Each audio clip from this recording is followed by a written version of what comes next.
Hello, my name is Mercury, and welcome to this brand new episode of Media with Faith. Today I'm alone, and today I'll be discussing the first movie in the Fantastic Beasts franchise, Fantastic Beasts and Where to Find Them.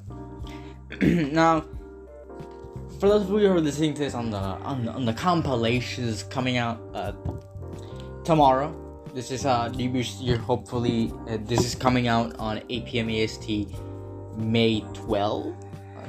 Pretty sure today is May 12th.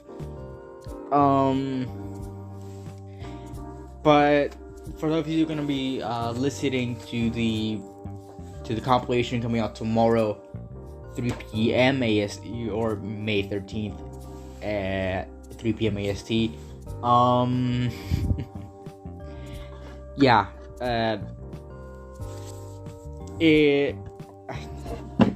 3 p.m. tomorrow AST. You might be wondering, like, oh, why is this guy mentioning like things happened before and like we were discussing about order? Well, maybe it's the playlist. It's 1, 2, 3. It's not like 3, 1, 2 or 3, 2, 1. No, that's because I don't know. It's not that I don't know. It's just that this episode is being made after I made the Secrets of Dumbledore episode. So yeah, and you're also gonna be watching listening to the episode on. You're gonna be listening to the episode on Crimes of Grindelwald tomorrow. I'm gonna record it as soon as I finish with this one. So yeah, let's begin with this movie. That's all I wanted to say. I mean, hopefully. These two could be the last that you're gonna hear my voice. It's been my voice this entire week. You've been hearing it. It's been an episode every day of the week up until tomorrow. Friday, or maybe there's gonna be one on Saturday, or maybe it's gonna either come on Saturday or Sunday. I don't know, but yeah, there's that. So what's going on with this movie? This movie's great. Fantasy Beasts and Where to Find Them is a great movie. I did thoroughly enjoy it. That is the most I could say. I did thoroughly enjoy this movie. This movie isn't as unbearable as the other two that went here. It is competent, I'd say. It's not trying to be part of anything greater, which is something that I despise in the other sequels, where it's trying to be a prequel to Harry Potter without making it a prequel of Harry Potter, instead of it being a spin-off set before Harry Potter in the same universe. If that makes, I hope that makes sense. But this movie tried something new with the genre. Sure, it introduced Grindelwald, and I guess Grindelwald, and you can have Grindelwald with Dumbledore, but in this movie there was no Dumbledore, and Grindelwald was still in it for most of it around. So he was there since the beginning, really. And honestly, it was really good. I like the comedy in here. Everything is written in a way where it's written in a good way, and in a way that works, which is something I kind of say about the sequels. Now, am I doing this movie based on the sequels? Probably, but let's try to do it on something. This movie isn't a great movie. It is a good movie, and it's something to laugh at, and it's very interesting. I like the beasts. This movie has a lot to do with beasts, and you could say that the antagonistic force of Credence is a beast because he's an Obscurus. And it's all like it's set up like he's like the most powerful Obscurus ever seen. So he is a fantastic beast.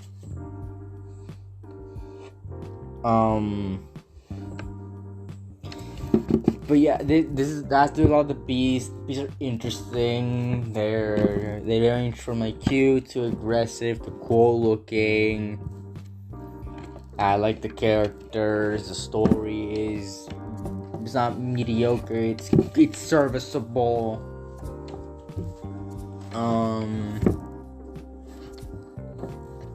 Just there's not much to say. Other than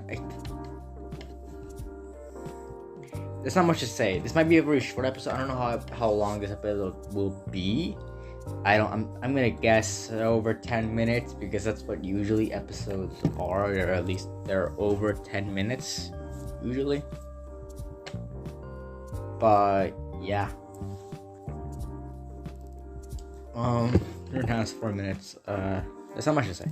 I like the I say I like the comedy. I like how it doesn't take itself that seriously. With the beast, it shows the fantastical of it, the fantastical part of it, and how it's not like, oh, we're gonna try to go seriously. No, this movie is goofy in ways where it's good goofy, and not just trying to take. It's not trying to be anything really. It is a solid movie that could have stood on its own, and I wouldn't be mad about it just being a one-off. It is a one-shot story that is just here, and it's in the Harry Potter universe, but we'll get to the sequel eventually, or to the sequel that I'm missing right now. But this movie is consistent with its themes and its tone. It's not being confused. It's not confused as to what it is or what it's trying to be. It's trying to imitate everything. It's very much its own thing, and it's expanding the Harry Potter universe in a way we didn't see in Harry Potter movies, because Harry Potter movies are almost entirely confined to Hogwarts. A lot of the movies until like Deathly Hallows were like confined to Hogwarts, and everywhere wherever like wizards are in England. Like, we were just in that specific area in Hogwarts. And I liked it that this movie didn't lie upon the Harry Potter universe that much. Like, sure, Newt can be a student or a former student at Hogwarts, but that shouldn't be a main plot line in it. And honestly, this movie did a lot for the universe, so I do appreciate it on that, and it added in ways where we didn't see in the movie, in the Harry Potter movies. 9 we had, I think it was 8, so we had 8 movies.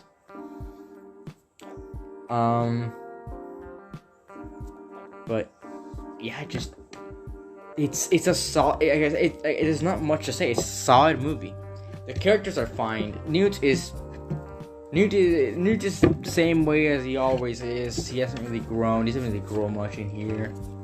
He does have a role in this, and honestly, he was kind of dragged into this, and I do like that about him. He was kind of like an unknown character in the universe itself. So he's just a guy, right? At this point, he's just a guy. Tina is okay, I guess. Jacob Kowalski is one of the is the source of comic relief. He doesn't really know how this all the things work in here and all that. Queenie's a fun character, I think. And she's your mind reading. Respectfully, I would say respectfully.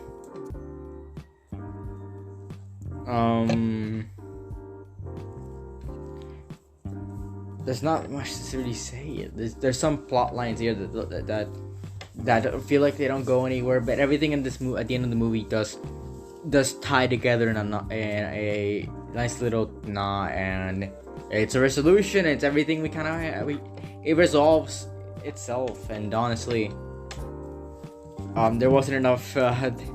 It wasn't. I don't think they could have screwed it up more than they did later on. And honestly, there's not much to say. I might end it here, but it's not really tell the plot. Like, the plot is that Newt comes here to New York to study the beast. To study the beast here, he's writing a book. And he's trying to set some things free. He's trying to set a beast free. I think it was a Stormbird or something, and he gets captured where he goes to a bank, and after he goes to a bank by the MAGA, or not MAGA, it was like the Magic Association of America, whatever, and this other character who's trying to track down this Obscurus, and this is this Credence character who works who is part of an adoption center or whatever, like it's a daycare, and at the daycare they hate witches, and then they're trying to find out like what these Obscurus has done,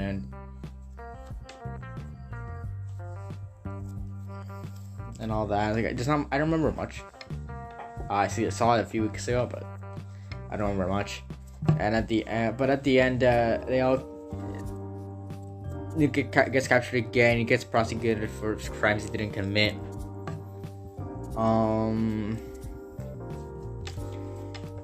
And they escape the Magic Association of America. And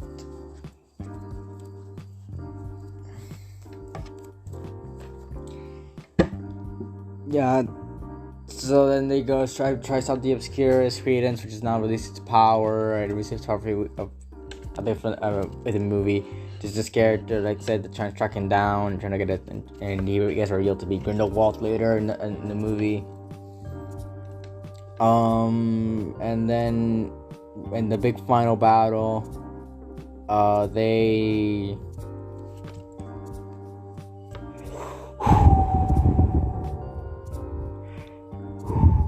I had the big final battle. Credence apparently dies. He supposedly dies. And then Grindelwald gets taken prisoner. And Newt is going back to England at the end of the movie. And the movie ends in a nice knot, but it's just very sad to take the sequel into consideration. Something you'll see tomorrow. You'll see my review on Crimes of Grindelwald. Something I watched a lot earlier. I watched this week on Monday. So it's been a long time coming, but this is getting there. We're getting there. So anyways, it ends in a nice conclusion, whatever, and it's nothing to do with Harry Potter. Woohoo! It's in the universe. Woohoo! Anyways, it's a very good movie. I do recommend it a lot. I don't recommend the sequels. But if you want to watch the sequels, you go ahead and watch the sequels. So, that's it. Yeah, that's all I really wanted to say. All of it. That's it. It's a good movie. Recommend it a lot. Go watch it. It's enjoyable with the family. That doesn't really include any like crude jokes or you know like toilet. It's cool. It's good for kiddies and whatever and adults. So yeah. Goodbye. And yeah. See ya.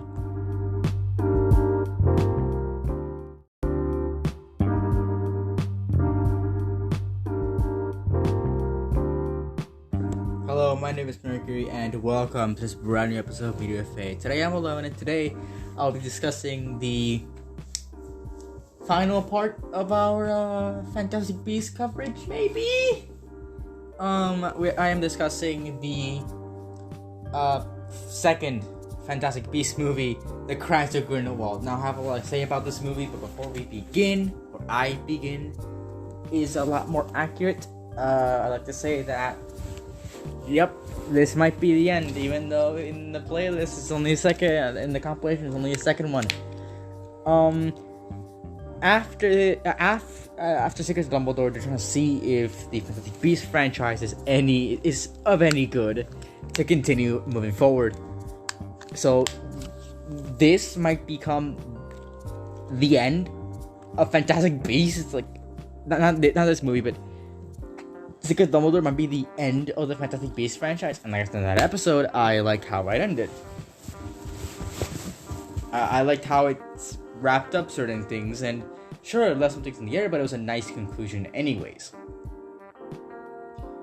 But without further ado, let's begin with the worst movie of this franchise, The Crimes of Grindelwald.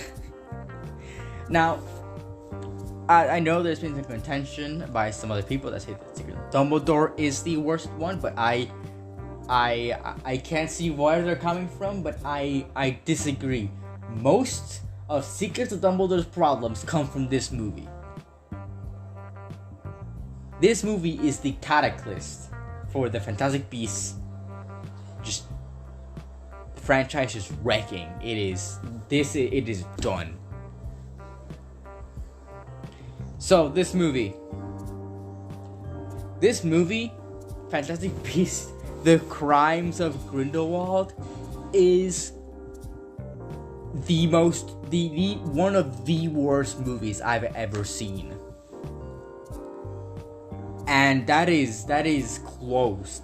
It is close to being the worst. I don't know what I call the worst. The worst movies one of the worst movies I've ever seen was Planet Eater by Godzilla Planet Eater, which I am never covering on the podcast. Jesus, I'm never covering that movie in the podcast. I'm not covering anything I really watched. Rewatch. I am gonna cover the Ultraman series, the 2 seasons, and then season 3 when it comes out next year.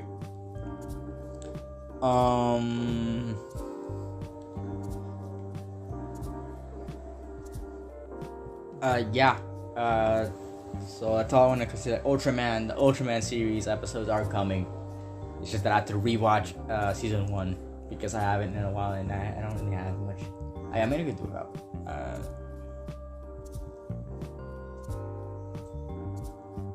But no, I'm gonna. So that's it. I'm not gonna discuss anything that I watched in the past. Time Cretaceous, probably. Yeah. I could just do the Ultraman. Whatever. I'll figure out something. I'll figure something out. But yeah, just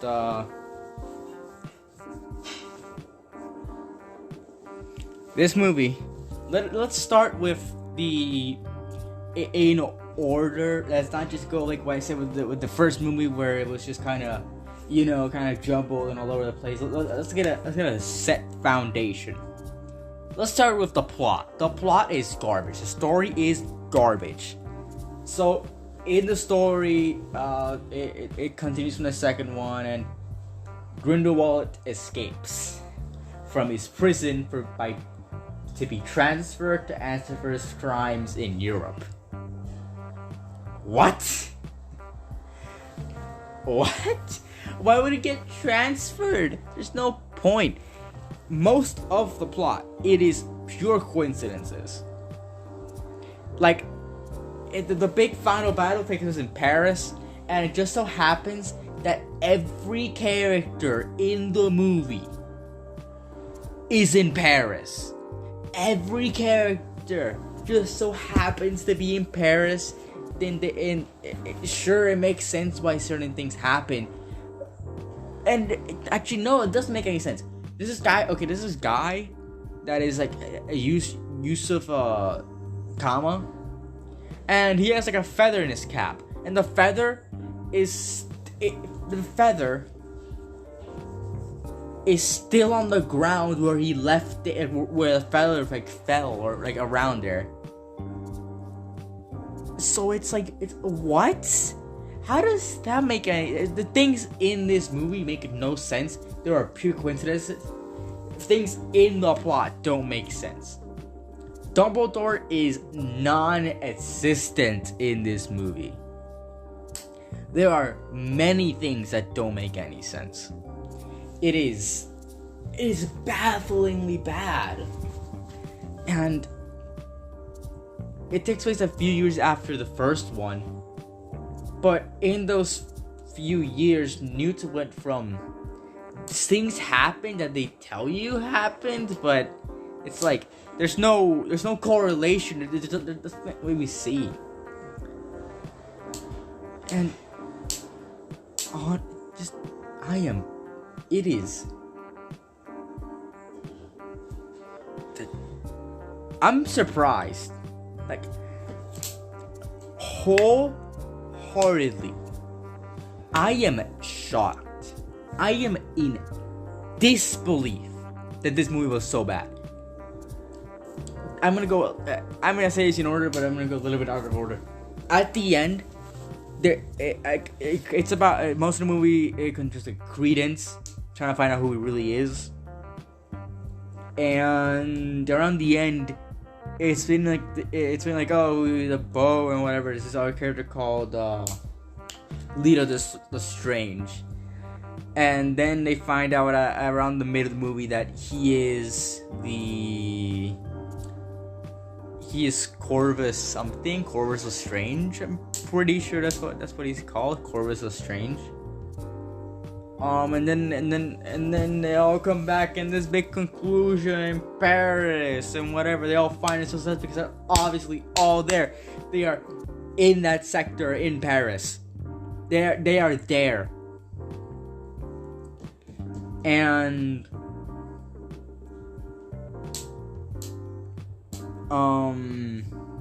what happens next is that Lita Lestrange, Credence, and whatever, they all meet up, and then it's like, I am Corbin, and then Credence is like, I'm Corvus Lestrange, you're my sister, or whatever, and there's just the comma is Lestrange's brother, or whatever, right? And then Lestrange just goes like, oh, I'm Corvus and whatever. It's like, Lestrange, no, I killed Corvus. I couldn't, and it's like, I couldn't stand him. The movie just says I couldn't stand him, and I replaced him with another kid. And then the kid died, and I don't know if we're supposed to keep liking Lita after that. Are we supposed to keep liking Lita after that? Is she supposed to become unlikable because she killed a child? Because of her arrogance? Because she couldn't stand her crying? Are we supposed to root for her? I am baffled. It is bad. It is horrendously bad. I can't emphasize how bad it truly is. How desperately awful it is. And then at the end, like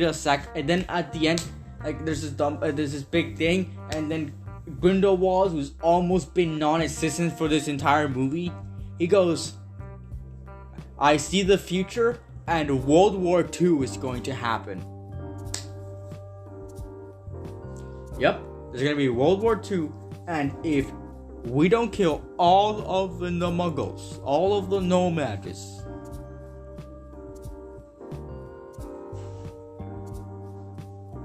and all these people that don't know how to use magic,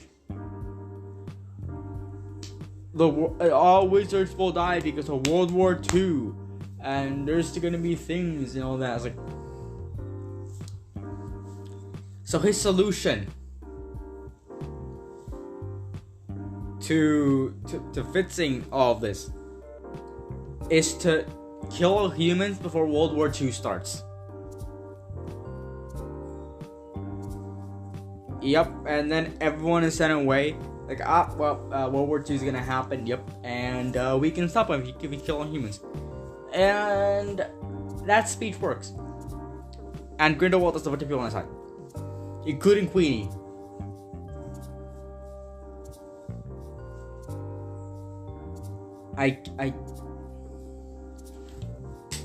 There goes the thing. Give me a second. Oh my god. Oh. I'm getting frustrated talking about this movie because everything is wrong.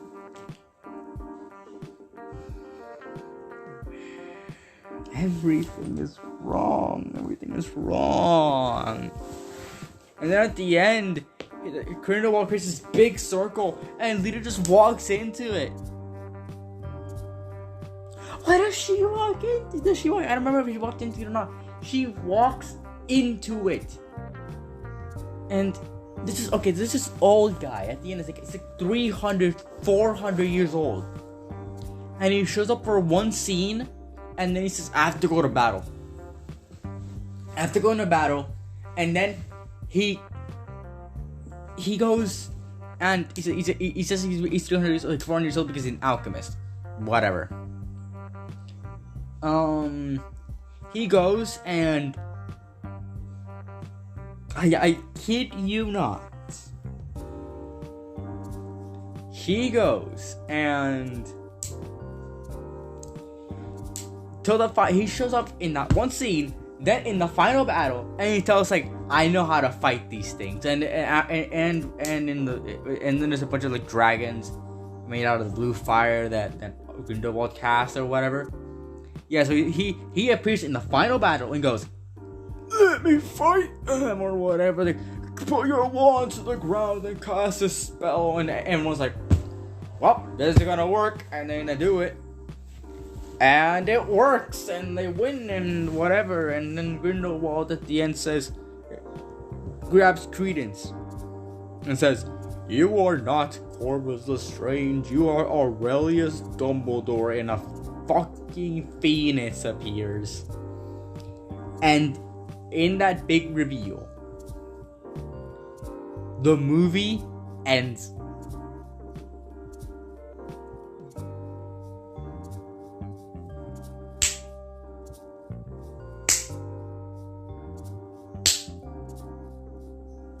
I don't care about spoilers. I don't care about spoiling anything. This movie's almost 4 years old.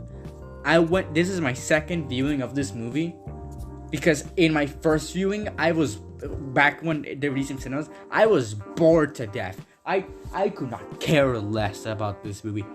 I came out of this movie saying like, this is bad. This was just a bad movie.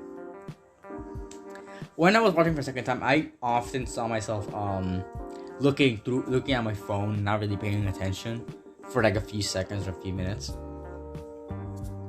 and just baffling, man. Just baffling. There's not much to say. I'm gonna get into the characters. Don't worry about that. There's not much to say good about this movie. I'm gonna talk some good things later on. After done with the bad things, because the bad things outweigh the good things, and that's bad for movies, because that makes that movie bad, if you don't know what I mean. Oh my god. But anyways, so what's next, right? What's next? Let's talk about another bad thing. The characters. Woohoo! Yeah. Most characters have no business in this story. Absolutely none. Zero business to be in this movie. Newt Newt is here by pure coincidence. Almost pure coincidence.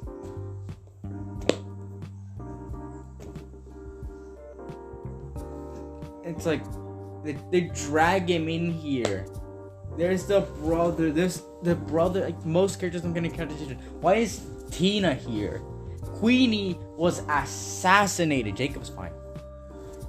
Jacob has stayed the same, and honestly, he's like the best character in this movie because he's consistent at least. Like Jacob was consistent, but Grindelwald barely appeared. Dumbledore barely appeared. Credence is just pathetic as always. This other character is a snake lady, and she doesn't appear in the sequel. In The Secret to Dumbledore, so whatever. I don't talk about her. She's bland. Most characters bland. That's all I can really say. But Queenie was assassinated. Queenie, instead of respecting Jacob's decision of actually forgetting about things, and that little sweet ending where she goes see him at the bakery, and she could have, it's like this tragedy. Instead, we immediately see in this movie that Jacob has been enchanted by Queenie. A complete character assassination, and apparently the whole spell that was really emotional because he forgot about certain things, but he remembered some good bits or whatever. You remember the creatures and whatever. Oh, look at that. That's a cute moment. It says I only forgot the bad parts, and there were almost no bad parts. So Queenie then filled me in on the bad part, so now it's good. It's good, right? It's all good.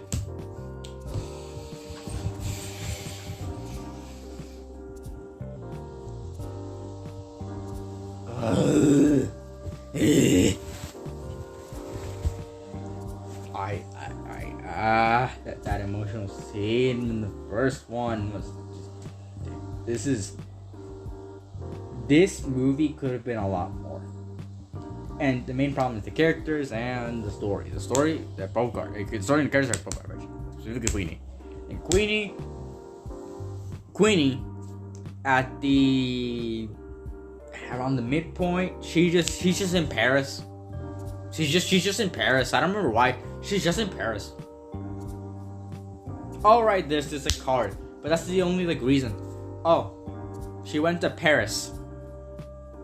Why? I guess they're in Paris for every character's in Paris for different reasons. Grindelwald's in Paris because his base is in Paris. Queenie's in Paris because Queenie just wanted to go to Paris. So yeah.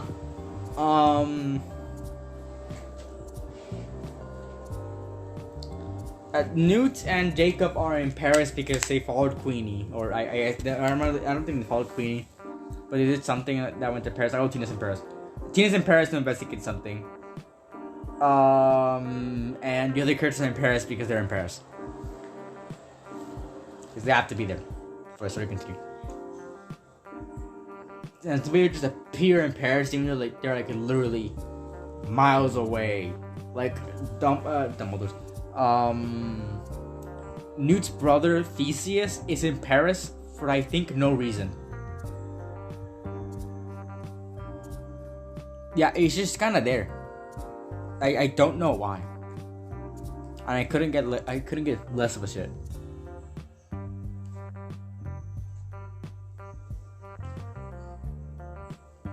Yeah, it's just bad. It's just bad.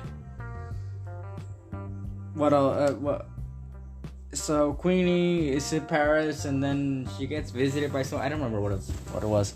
And then she whatever, and then Grindelwald comes to her and says, "Hey, there's a law that says that you cannot marry muggles. You cannot marry no mages. You know what I'm gonna do? I'm going to remove that law because love is love." I get it.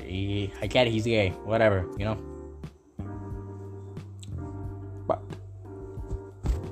I'm not trying to get a Johnny Depp voice. I'm just trying to, you know.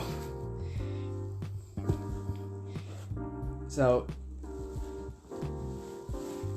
Queenie joins the bad guys after this moment.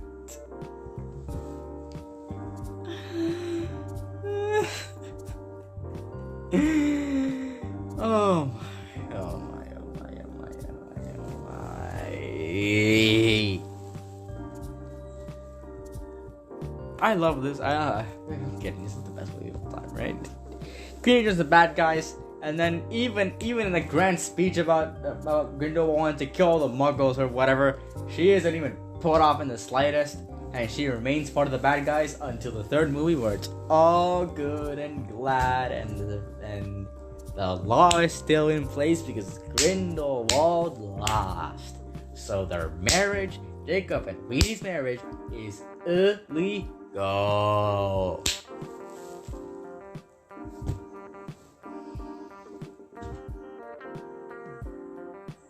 So Queenie joined the fucking bad guys for no apparent reason.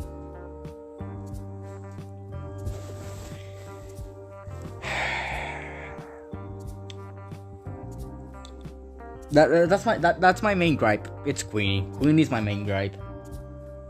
She's kind of the reason I hate the movie. I guess just because she's a bad character, just because she was assassinated. Her character was assassinated in the crudest way possible. But it's the most logical way possible, but her character was still assassinated. It feels like something she would do by film 4. She went mad. She would have gone mad. But no, this is film 2 of 3 or 5. And by 3, it's already resolved everything.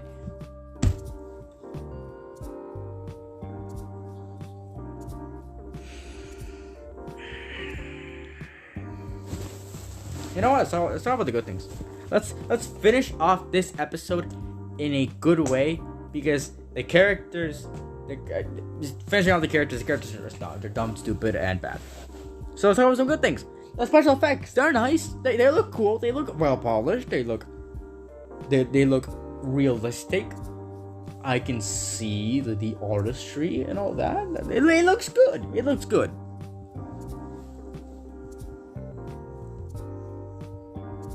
The beasts, I thought were the new beasts. I thought were cool. Yeah, I like the beasts. The beasts aren't really a part of the story as much, but the new beasts and the new stories and whatever, they're cool. But it's not. This movie's not about the beasts, which is another gripe I have. It's not about the beasts. There's nothing to do about a beast. It is just Harry Potter. It's just a Harry Potter story. But whatever, right? Yeah, that's fine. No, it's not. It's not fine. I want this to be Fantastic Beasts, not Harry Potter 0 point something.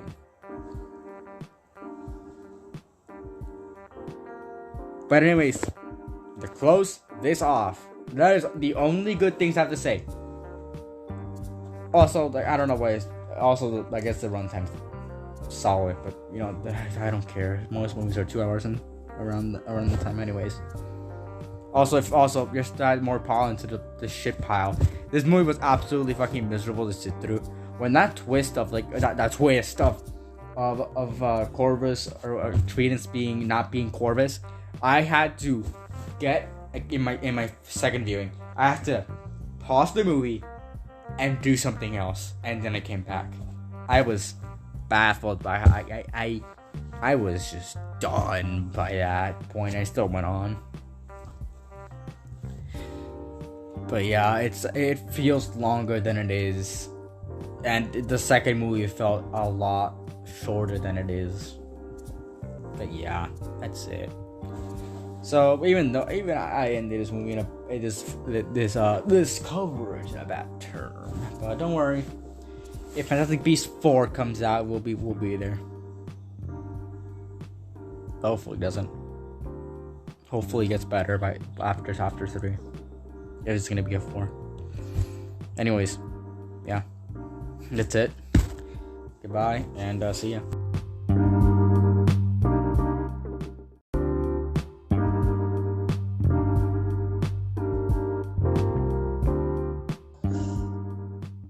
Yo, we back in black, baby. What kind of intro was that? We back in black? We like AC/DC in this house, young man. Oh, damn. Yeah. I'll be damned. Welcome to Media Buffet. Yes, this is Media Buffet. Your wonderful host, Voxter, with my friend Dragon here. Hello. What's this? Your first recording? No, not my first recording. My first time directing I'm the host of the episode today. The host, yay. The host. Yay. My headphones keep disconnecting. So we're not gonna do that today. Oh no. Oh no, the evil curse word. Oh no, oh no, Splatoon 3 is about to be sick and apocalyptic. How do I say this? Apocalyptic wasteland. Let me get a headset. I have a headset right here, ladies and gentlemen. I am wearing my headset. Let me get my headset. Right, the headset I use to play piano with. My keyboard. Can you hear me? Okay, you know what? Never mind. I can't even hear through the headphone cord. Evil headphones. All right. We're just dicking around in the middle of the episode. You are dicking around in the middle of the episode. All right. So today we are going to talk about Splatoon 3.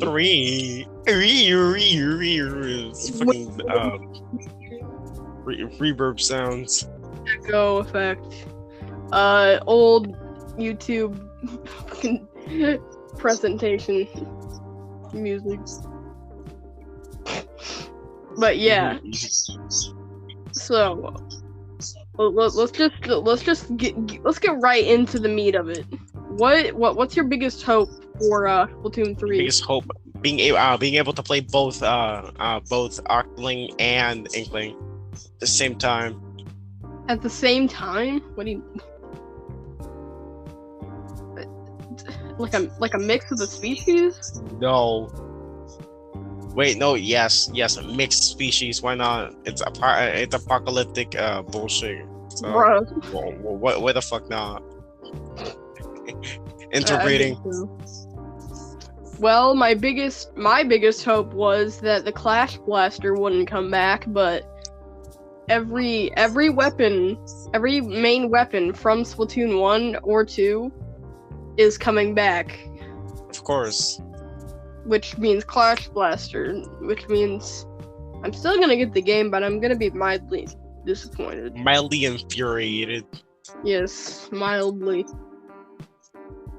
I tried the Clash Blaster once. It was fine. Was it? No. I'm more of a roller type. Yeah. Right now I'm maining the paintbrush. I've been exploring a bit. I tried the Splatling. It was alright. Could have been worse. Yes. Yeah. But honestly, I think it'll be fine. I think it's gonna be the best out of the series right now. Splatoon 3 looks like it's gonna be like a complete game changer from Splatoon 2. The graphics look absolutely amazing, man. Like gorgeous. Gorgeous. Gorgeous. Gorgeous.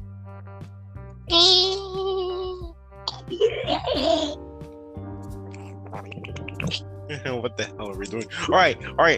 Let's get to business. Business. Get to business. No, let's get to bismuth. Bismuth. Funny.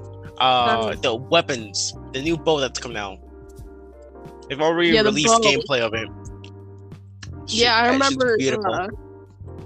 And hits hard.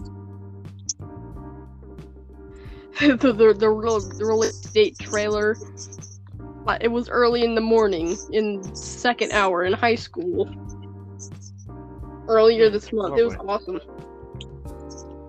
I was just chilling, almost pooping my pants in that class, and then I found you pooped your pants in that class. Almost dooed on myself. Man. It's kind of sense. Sus. Yeah, kind of. And because I didn't feel like getting up. You turn into a hermit crab. Yeah.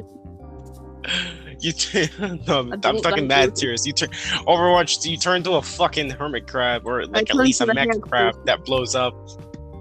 Yeah. A hamster? What do you mean a hamster? The hamster. No, I've never played Overwatch, nor do I intend to. Ball. Based. Is that how you youngins use that word? I'm playing Soldier 76. Don't you dare say younglings of it again. Youngins. Damn. I'm about to give you a bunion. Nah. Your toes about to hurt. Like hard. My toes hurt every day. That means you have a bunion. Thanks. Nah. I don't exactly know what bunions are. You will. I will in a second. You know Funyuns? It's like that. Funyuns. Funyuns? Yeah. What's that? You don't know what Funyuns are? They're like no. Okay, so it's like a kind of like an onion flavored chip in a yellow bag, green text. It says Funyuns. Sounds fun. No, it's onions. I mean, onions taste fucking delicious, especially in chip form. Yeah, chip form. Chips. Do you think they have onions in Splatoon 3? I mean, they have water. Yeah, but you die.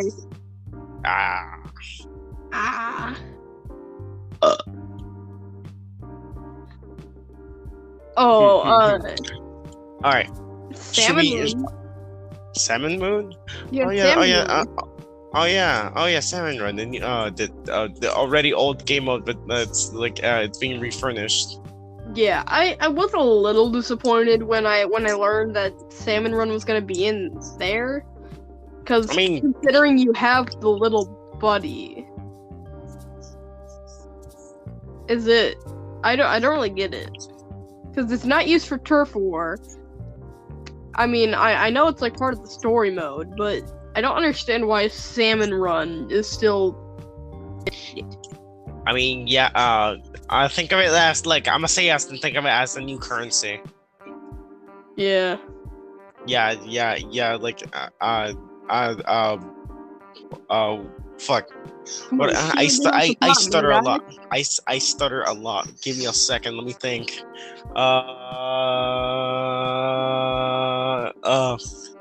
Fuck. Fuck. I forgot. I completely forgot the name of this. Whoa, what's this called? What is it? It's God damn it. These fucking orbs. Oh, what are those called? The power eggs? Those ones. It's not exactly a currency, but you can get them in like the story mode in Splatoon 1 and 2, and the currency in Splatoon is like it's just like a gold coin with like some guided symbol on it.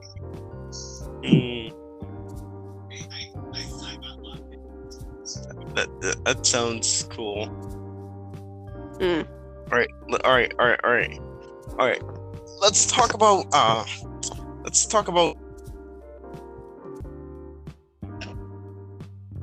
Man, I fell off the face of the earth. Never heard from again. Okay, what happened? Was voice completely cut off? What now?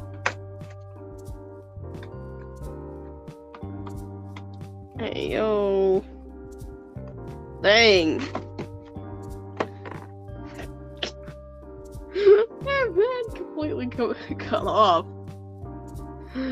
Okay. I will take this moment of silence to talk about how the Clash Blaster is horrible. Why they shouldn't have brought it back. Well, I got disconnected. Lovely. Oh. I'm back. Yeah, you came back right in time. I was about to just start complaining about the Clash Blaster. Clash Blaster. Lovely. The Clash Bastard. The slash bastard.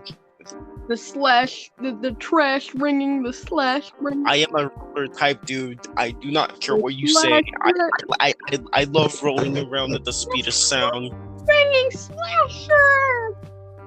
I kind of want to see what's the new power-ups, but guess what? I can't because everything. If I try to leave, I get disconnected. So yeah, we got it the hard way. But I know this one thing. The killer whale is coming back, and it has an offspring.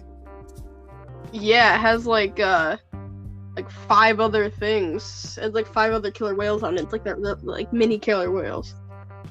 Killer whales. Yeah, it's like 5. It's like 6 killer whales. Yes. And they have like it's like a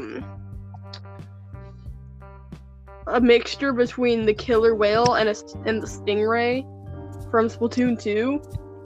And they kind of like just matched it together, made it small, and made 6 of them. That sounds cool. Yeah. That's fucking amazing. And then there's the crab mech. I love being able to only walk sideways. I do that every day. You moonwalk sideways? Lovely. Nah, I'm just I don't know. I was gonna do a bit there, but my train of thought just derailed. Your train of thought. Yeah. My man said, "I'm gonna go. I'm gonna head out." Fuck. Stuttering can be a pain in the motherfucking ass for people like me, because I can't speak shit. I tried singing the other day. Each word that came out of my mouth just. Hey, don't worry. I used to know someone, like at this daycare I went at when I was a little kid, that it was 10 times worse for her. What? Every single word and every single sentence, it was like It was like Porky Pig from Looney Tunes. You thought I was gonna say son of a bitch, didn't you? Son of a gun. You thought I was gonna say son of a bitch, didn't you? Yeah. But yeah. What were we talking about? Oh yeah, the new specials. Yes. Ooh, yeah. There's the bubbler. Is that what they called it? The giant bubbles. Yeah, the giant bubbles. The giant bubbles. Yay. Yay! Whoa! I love being able to magically pull out bubbles out of my hands. You can't? Wait, you can? Do I have to be worried?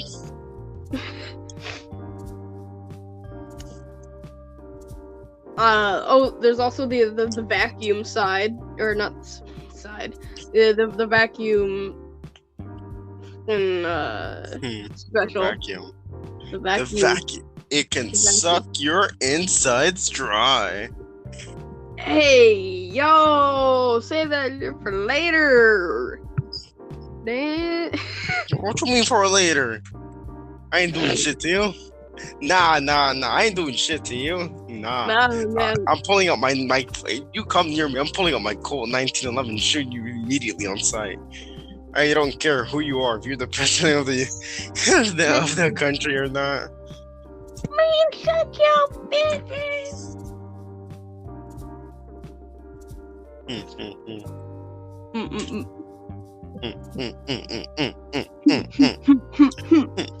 What the hell are we, Mordecai and Rick? Show.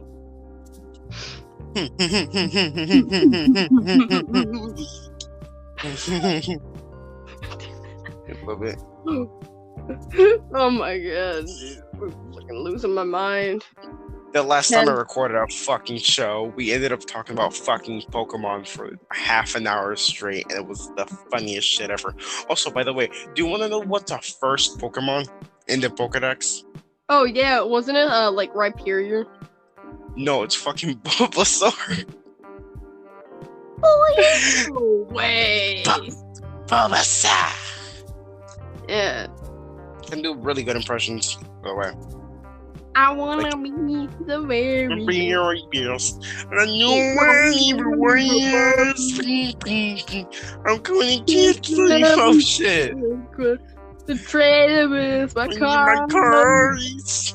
I wanna travel across the land, searching for you. Why am I turning into Miss Piggy? I'm trying to sing Kermit.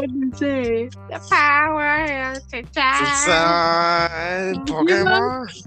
Gotta catch up. Picture.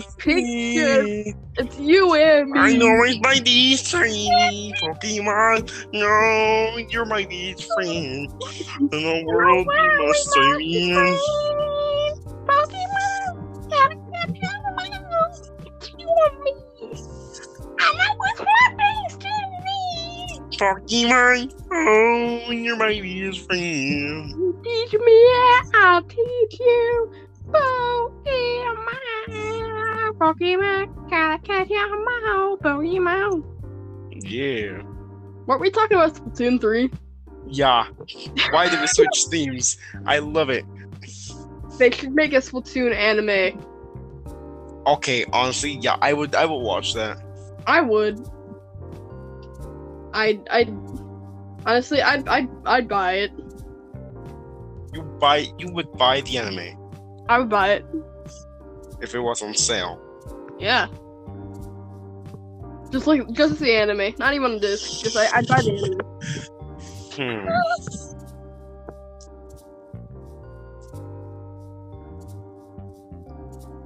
Is there anything else you wanted to talk about? Let's see. There is the campaign. The campaign's oh shit. The campaign's not out. The campaign's not out. But let's make our guess. All right. Oh yeah, I actually have like a good idea about what's gonna happen. All right then. So I think it's gonna be like you choose your path, because like it seems like there's like two different outfits. Yeah, it's like two different sections. There's like one in the Badlands with Captain Cubblefish and Octavio, and another in the like the snow and stuff with Captain 83 and the Squid Sisters. So I feel like it's, you just have to choose a path. Path to be chosen. Yeah. I would choose if I was there. I would choose to be a fucking Octoling. I don't care to be an Inkling.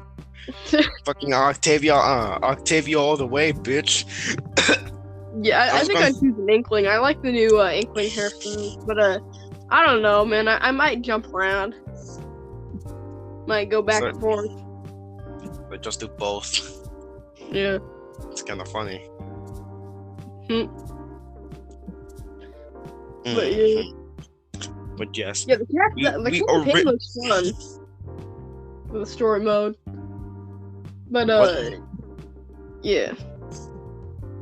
What did you say? I didn't exactly hear you. Oh, no, nothing much. I just said the campaign looks fun. Lovely. Do you want to know something funny? What? Gaston Glock made a Glock and made his name out of a Glock. Yeah, what the fuck? It's some random gun talk. Don't ask. Damn. You don't know something funny? What is the funny? I memorized the entire Sonic Underground theme. Sonic?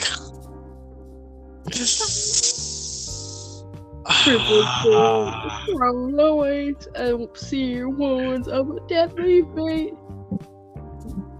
Give up your children, separate by your time, lying wait, Sonic Underground, Sonic Underground. They made a vow their mother will be found. Are we doing the whole thing? I have no idea how the rest sang. That's all I know. I'll take one for the team. Yeah, go for it. Keep singing. What's right? Leaders of the freedom fight. They search for their mother. She knows they do. Is it time? If she only knew. Sonic Underground. Sonic Underground. I yearn for my kin, but I have to wait. To act too soon, conceal their fate. They made a vow their mother will be found. Sonic Underground. Alright, that's it. My mom just burst into my room asking if I want to take a shower, and I did. I'm not an idiot. I do take showers. Nah. I don't take showers. I take bubble bath. Bubble bath. Then bubble bath. I mean, bubble bath. Honestly, what would you like more to take? A bubble bath or a shower? Bubble bath. A bubble bath. You get the them bubbles. Quoting Scott the Woz. With a bubble bath, you have time to say hi to whoever walked in. It's quoting Scott Wozniak. Shit, you do have a point. He's back, by the way. Oh. Yeah, he made a video on Donkey Kong Barrel Blast. And he's still a virgin. Donkey Kong. Lovely. Yeah. I think this is the most off track media buffet recording ever. Oh no, trust me, it's gotten way worse. Oh damn. The Obi-Wan Kenobi series, we're just completely fucking talking about Pokemon for a half an hour completely. I may have already mentioned this, but we ended up. The Pokemon. I ended up fucking grabbing my encyclopedia in the fucking corner of the room that I have that has the list of Pokemon alphabetized from Gen 1 to Gen 3. There is no stopping me. I have a Gen 4 Pokemon handbook in my possession. Wait, is it Gen? Wait. Is it the essential handbook? No, it's the official. This is the official Pokemon handbook number 3 by Scholastic. How many Pokemon? It says over 60 new Pokemon. Brand new Pokemon. Mine has around 640 Pokemon. Yeah. So yeah, Gen 1 to Gen 3, 640 Pokemon. You know, this one was released in 2001 and has seen better days. It's just destroyed. Oh yeah, I think I have another Pokemon encyclopedia somewhere in this whole room. Hold on, I think I have it back here somewhere. It might be buried under. God knows what. I'm gonna die back here. Oh. Okay, now we good. A snub-nosed 357 will break your hand if you try to shoot it with a single hand. What else is there? Oh, the new customization options. Yeah, what do you think of that? Elaborate me, please. In Splatoon 3, there's like brand new customization things. There's like brand new hair. Like, the new hair. Yeah, awful, and like awful. I hate it. What? No, I'm kidding. Honestly, I kind of enjoy it. No? I enjoy it. Oh, you enjoy it? I enjoy it. Do gangsta fire. You gangsta. It's gangsta fire. Yeah. What am I fucking talking about? Also, it doesn't matter like what gender their character is. All the shorts and like leg wear. Anyone can have anything. Wait. Does that mean I can't run around with a? I get to run around with a female inkling that's just bald. Oh my gosh, wouldn't that be funny? That would be funny as fuck. Dude, I actually hope there's a bald there's a bald inkling. Bald inkling. Balding. I mean, like the dude's just straight up bald. He has no tentacles, no nothing. Yo, it's just. Yo, what would they look like in squid form though? No tentacles. Bruh, it's just an orb with eyes. They just run around as a ball. Yeah. Funny. Disgusting. Just see a ball just heading towards you. Evil creature. What a foul creature! I must shoot it with my water gun. I love how their weapon for the weapon of mass destruction is literally a water gun that they found in the little kid's aisle in fucking Toys R Us. Yeah, I have a big water gun that my project with it, my plan for it is to make it look like a Splatoon weapon. It really looks. Use a roller. Use a roller. Attach it to a giant stick. Boom, roller. Make a giant roller. That is the best way to make a Splatoon weapon. Yes. Grab a roller. Grab like a normal paint roller. Stick it to like a broomstick. Remove the tiny roller. Add like one gigantic one. Wrap it all in fucking tape. And then add just like an ink tank to it. And boom, you're done. Yeah, but like okay, so the thing with like this water gun, it looks extremely similar to like Splatoon weapons. So my project, I'm trying to make it a Splatoon weapon. Except I'm gonna need a lot of WD-40 for the handle, because whenever I try to. What you need oil for? This isn't oil is sacred nowadays because of Yeah, I need some WD-40 for the pump thingy, because it makes this sound every time I try to shoot it. Scared the absolute fuck out of players with a goose. Yeah. All you hear is, and then you get like fucking sprayed with water, because it has like really good sprayage. It has really good range. It has a 2 liter on the back. It's like a 2 liter tank of water, maybe even more. But yeah, it's a nice water gun. But yeah, when I'm done with it, I hope I'm gonna put like a couple layers of waterproof sealant on it, so the paint doesn't get screwed up, and then I can destroy people at water. Not just no, just fill it up with pen ink. Watch them get that shit off of them. It's gonna be the funniest shit ever. Sharpie ink.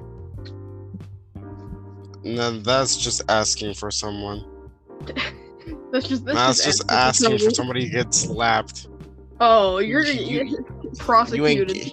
You ain't getting that shit off your clothing anytime soon. And dude, red Sharpie ink, putting a whole new meaning to painting the town red. You're literally painting the town red. You're literally painting the town red. How do you feel? I feel like I'm about to shoot someone. Damn, man. Oh, one important topic that I really wanted to talk about, the Splatoon idols. What do you think is gonna go on? Do you think it's gonna be off the hook again, or do you think there's gonna be new idols? I say, no. I say a combination of Off the Hook and the Squid Sisters. Oh, I don't know. I think they're busy being agents. Agents? Yeah. If you haven't realized it yet, like agents don't exist anymore. It's just death. Bruh. Death. It's death, destruction, and mass bitches. What, bruh? You heard me. What game are you talking about? I am talking about Splatoon 69. Dang! Coming to a 2030 52.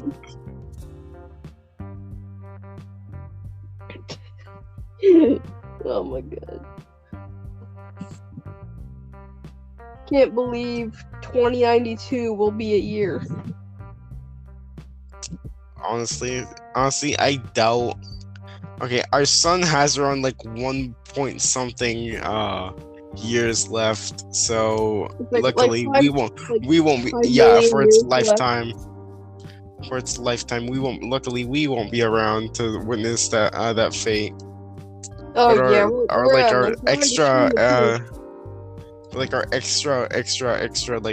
like huge ass number of grandkids will have to die in the worst fate of being burned alive by the sun. They be going out crispy. They go out crispy. What? Isn't that just a sunburn with a few extra steps? Getting burned alive by the sun? Yes, just crispy. Technically, that is a sunburn. Shit, you're right. Yeah. Shit, you are correct on that. You are technically being burned alive, just not dead. Just not all the way. Yeah, it's not cooked. Damn. I just pulled a reality on you. You pulled out some random bullshit, that's what you did. I got you there, huh?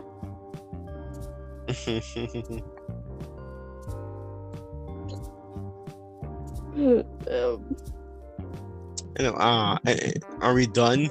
Like, are we done? Are we done with everything that's coming new in Splatoon 3?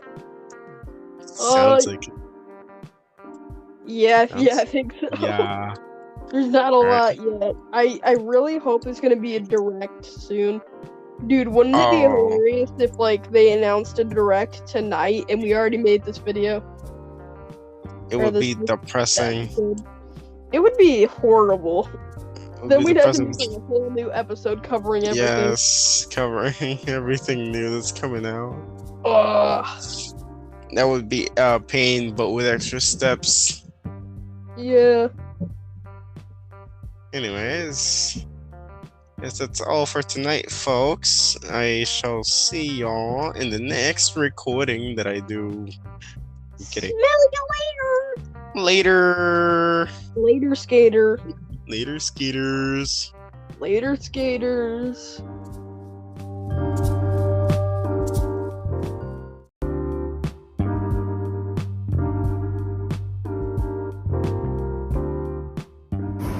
Hello, my name is Mercury. Wait, no, my name's not Mercury. What the fuck am I talking about? My name is Pancakes, and welcome to this brand new episode of Media Buffet.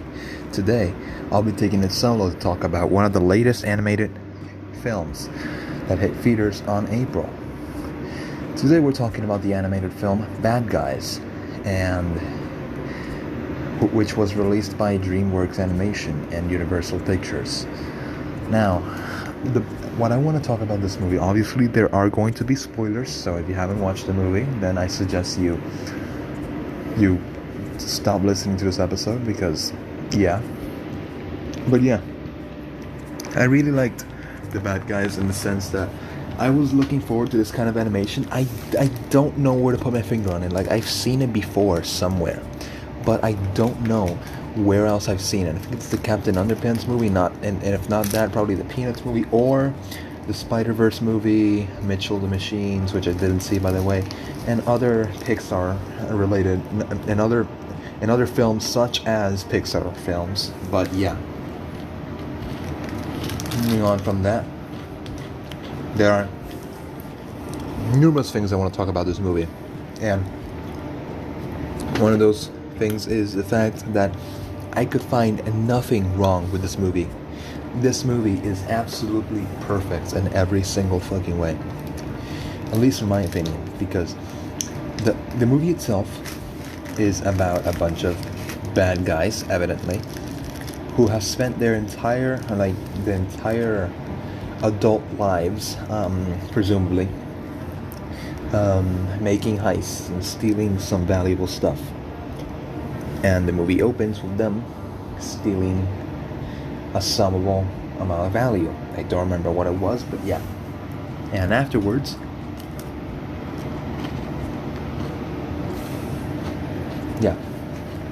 after that, they end up trying to steal the golden dolphin statue, I don't remember, which is like basically a Good Samaritan award, which is being given to a guinea pig called Professor Marmalade. And ironically enough, one of the characters, Mr. Snake, loves eating guinea pigs, so that is the only reason why he wants to steal that thing for some reason.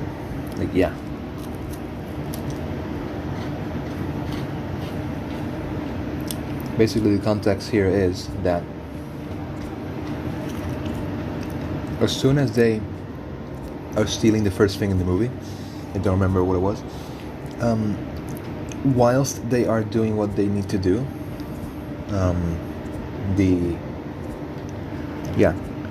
the wolf is about to steal value from an old woman's purse, and as he's doing it, he accidentally does something that could end up pushing the woman down a long flight of stairs. And so, whilst getting stuck with the purse, he helps her out of, I have to do this shit. And when he does so, the woman praises him, and he gets a little, in the words of the movie, actually, tingle. And this is his first taste of actually doing good. I know this movie is corny in some aspects, and that is the only flaw I find with it. But aside from that, it's a really good movie. I really loved it. It's I think it's actually the first, not including Pixar or Disney, of course, but it's Pixar and Disney. It's the first good animated feature I've seen in the 2020s. Mark my words.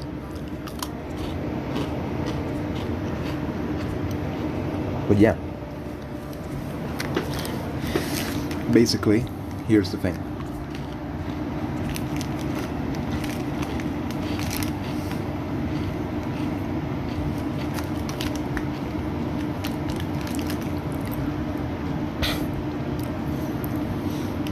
Yeah, this tingle continues to bother him throughout the movie, to the point where they're stealing that big statue, the golden dolphin, and they get arrested for doing it. And somehow the hamster is whatever the fuck, guinea pig, hamster, same shit. The hamster convinces both the governor and the chief of police, who has been waiting to capture them for a long time, to give them a probation chance, to give them the chance to send him to the rich hamster's condo to quote unquote teach them how to be good. When in reality, in the end, spoiler alert. By the way, they yeah.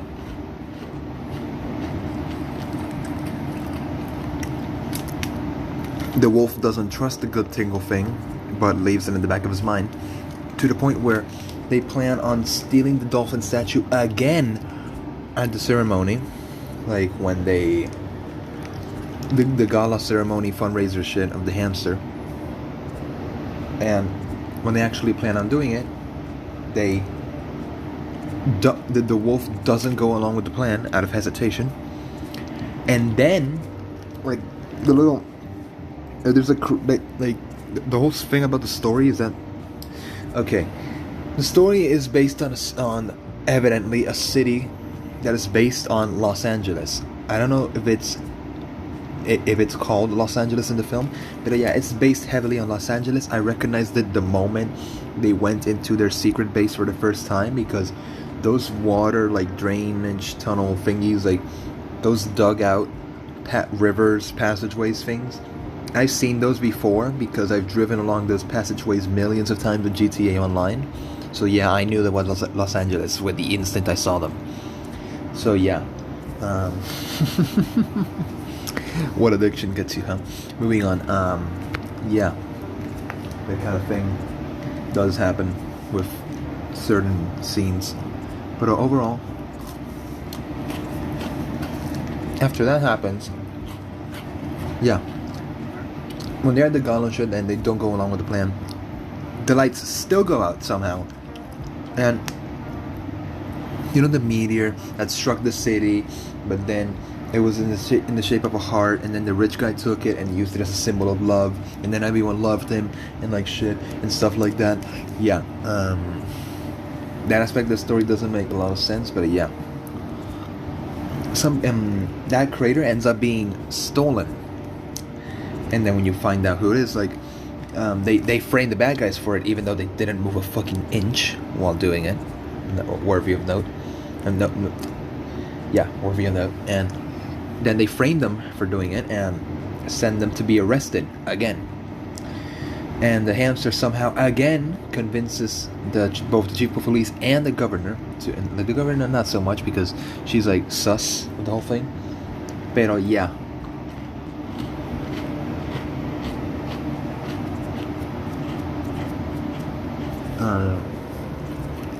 Yeah,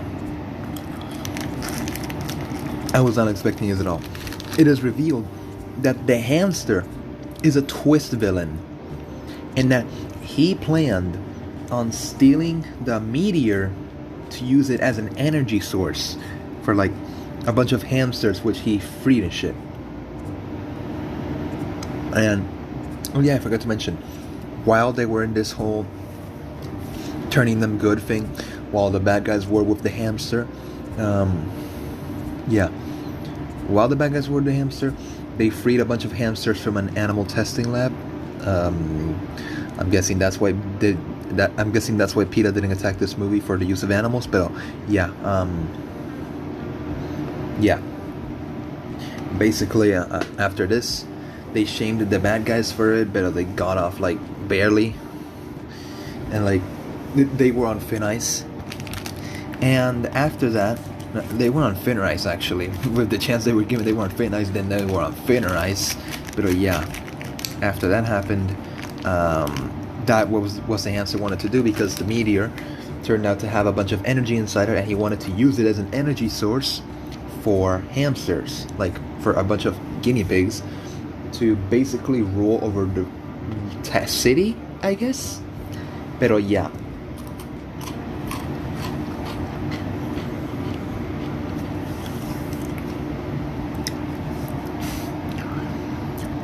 When this happens, and they actually arrest the bad guys, a mysterious Ronin-like figure breaks into the prison and frees them.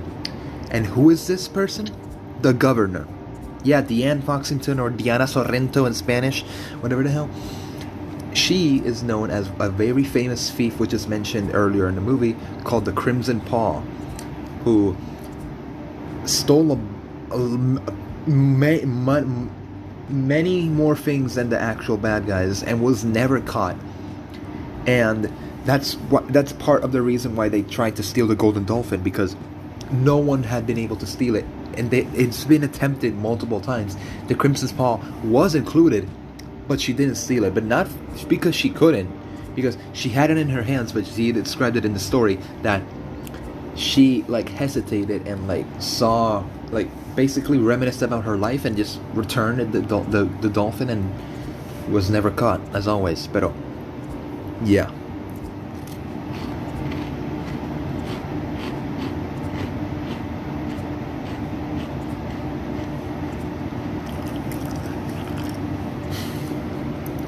I find this really funny because this animated feature mirrors the real world in every single way possible.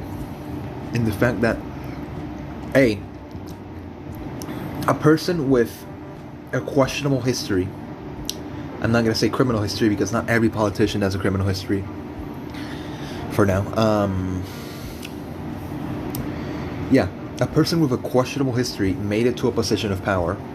I'm not shaming Deanne, she's a really good character and she played her role really well, but in a political context that basically mirrors real life.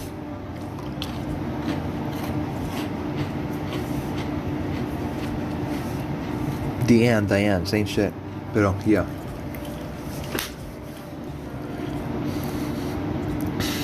Now that we're getting on that, I want to talk about the characters. All of them, actually. Let me just open this shit real quick.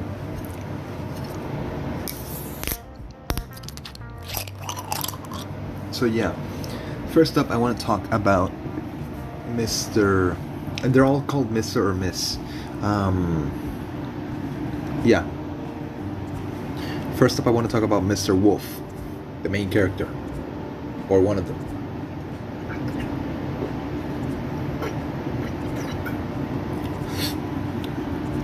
Damn, that shit is carbonated. Yeah. So, Mr. Wolf in specific, he is a very good character. Again, I want to praise his animations. Animations fucking peak. Like, I like that they use general, like, smooth animation, but they also draw out specific aspects of the characters and frames to make it kind of like a wacky but comic kind of vibe. You know, like basically the modern Looney Tunes and Tom and Jerry cartoons, where like their movements are cartoon-like from the past, pero they retain some modern elements. This is that on steroids. Not only that, but Mr. Wolf himself, he is a really good character who shows signs of struggle, like reminiscing about his own life and how his changes affect his personality to the point where it creates a rift between his companions for a moment. And this rift expands, like due to the friendship Mr. Wolf has with Mr. Snake. This rift expands to Mr. Snake actually, and causes him to have that good feeling as well and turn to the good. Okay, so this is the flowchart. Mr. Wolf, gang, heist, old lady, hearse, tingle, good boy, tail wag. The cycle starts. Movie continues. Mr. Wolf fucks up the golden dolphin heist thanks to his good feeling tingle hesitation thing. They're on thin ice after avoiding jail time thanks to a rich hamster. Rich hamster teaches them about being good. Good feeling continues on Mr. Wolf in the background, and it starts to influence other members. Mr. Wolf and the others are framed for stealing the golden dolphin again. Hamster is revealed to be Twist villain. Snake finds out about Mr. Wolf's good feeling background hiding thing. Then Snake, reminiscing about Mr. Wolf, also gets like infested with the good feeling thing. And then he unconsciously, like when he gives the push pop and candy popsicle thing to Shark, after like actually doing something good, he didn't realize it. He didn't even realize it. And then like everyone else got that good, like when everyone's like body limbs started to tingle, that was corny as hell. I'm sorry, but that was corny as hell. That's the only thing I hate about this movie. Corny. like cornism, like not horny, cornism, like when something is like repetitive to the point where you see it in almost every TV show, like the power of friendship and family in both the Fast and Furious and most Disney Channel shows. Yeah, that kind of corniness. And not only that, let's continue the flowchart. Mr. Snake does good deed. Mr. Snake abandons group to go to Hamster, with secret plot in mind to end Hamster career after Hamster separate Mr. Wolf from them. Snake attempts to cope with Hamster to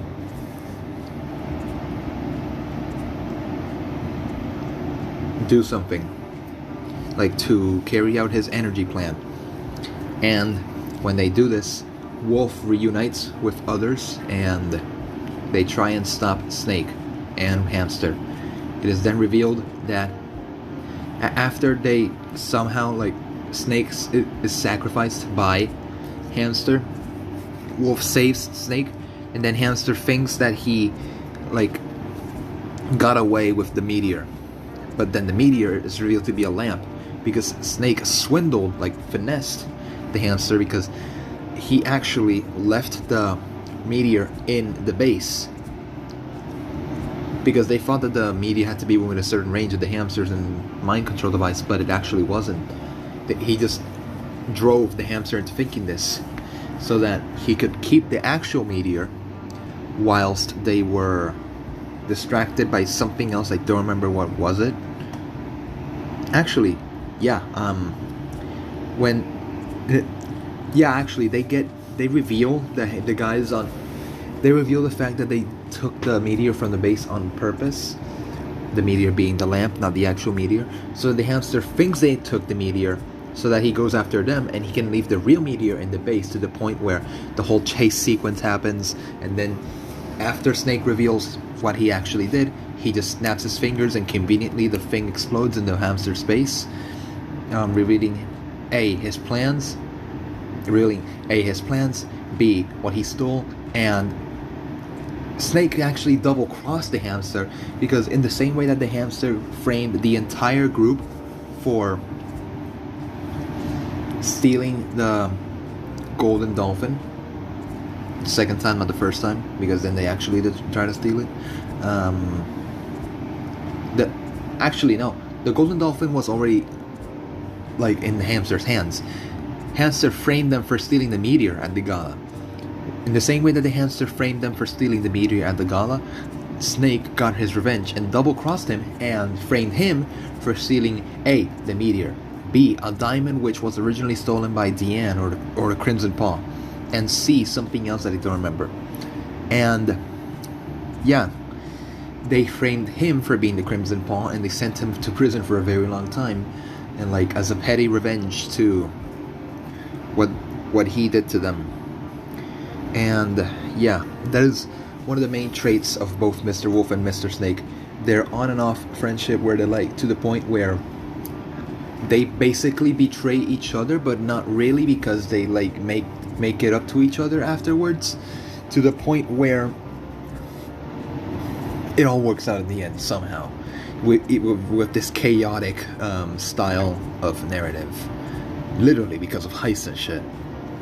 Many people seem to complain with the fact that this movie has a lot of twists in it, but that's the point of the movie. That's the dynamic of the movie, actually, because this is a heist movie. It mirrors how actual heists work. When things go wrong in a heist, you switch to plan B or plan C or whatever other thing you may have. Like, things switch direction very quick. Sometimes heist groups don't even have plans. I haven't watched Money Heist, by the way. I'm just basing this off my head and common knowledge. Sometimes heist groups don't even have plans, and if they can't steal if they can't steal the value object in desired manner, they just attempt to do it another way or flee. Like, for example, if you're running into I'm gonna use GTA for example. If you can't advance without stealing the objective. It's not that good of an example, but yeah. When you steal the objective and you want to go undetected, but you do go detected, you have two options. A. Bulldoze for the entirety of the. I'm talking about Diamond Casino, by the way. A. Bulldoze throughout the entire security crew and try to escape using multiple planned out routes that you've planned before with friends or like watched in tutorials and shit. You can either go through the edge of the horse track, or you can go for like the edge of the security tunnel, or you can go for like the edge of the entrance of the horse track. But yeah, there are different routes you can take, and you just gotta plan them ahead, or not.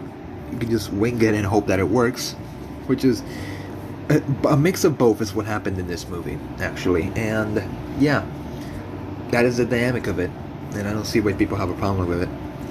Now that I spoke about the dynamic and those two characters, I want to talk about the other characters, because yeah, I didn't find out until later, after actually watching the movie, where Anthony Ramos, the guy who plays Mr. Piranha, is the same guy who played Uznavi, the main character in Lin-Manuel Miranda's movie musical In the Heights.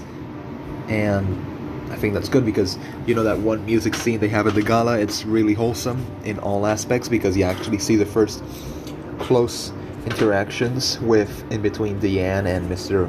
Wolf. It's kind of like an on and off like lover boy kind of skit throughout the movie, like 50s duets style, or perfect Ed Sheeran and Beyonce style. Pero yeah, on and off swindle kind of shit. The scene was really wholesome, because Piranha being the muscles guy, you don't actually expect him to be the musical guy. And yeah, I really like that they picked. No, actually, this revelation came when they tried to sing Snake's birthday, like the grumpy guy. Pero it was emphasized in this scene, and I really liked it, because from a musical standpoint, I play guitar and have experimented with other instruments.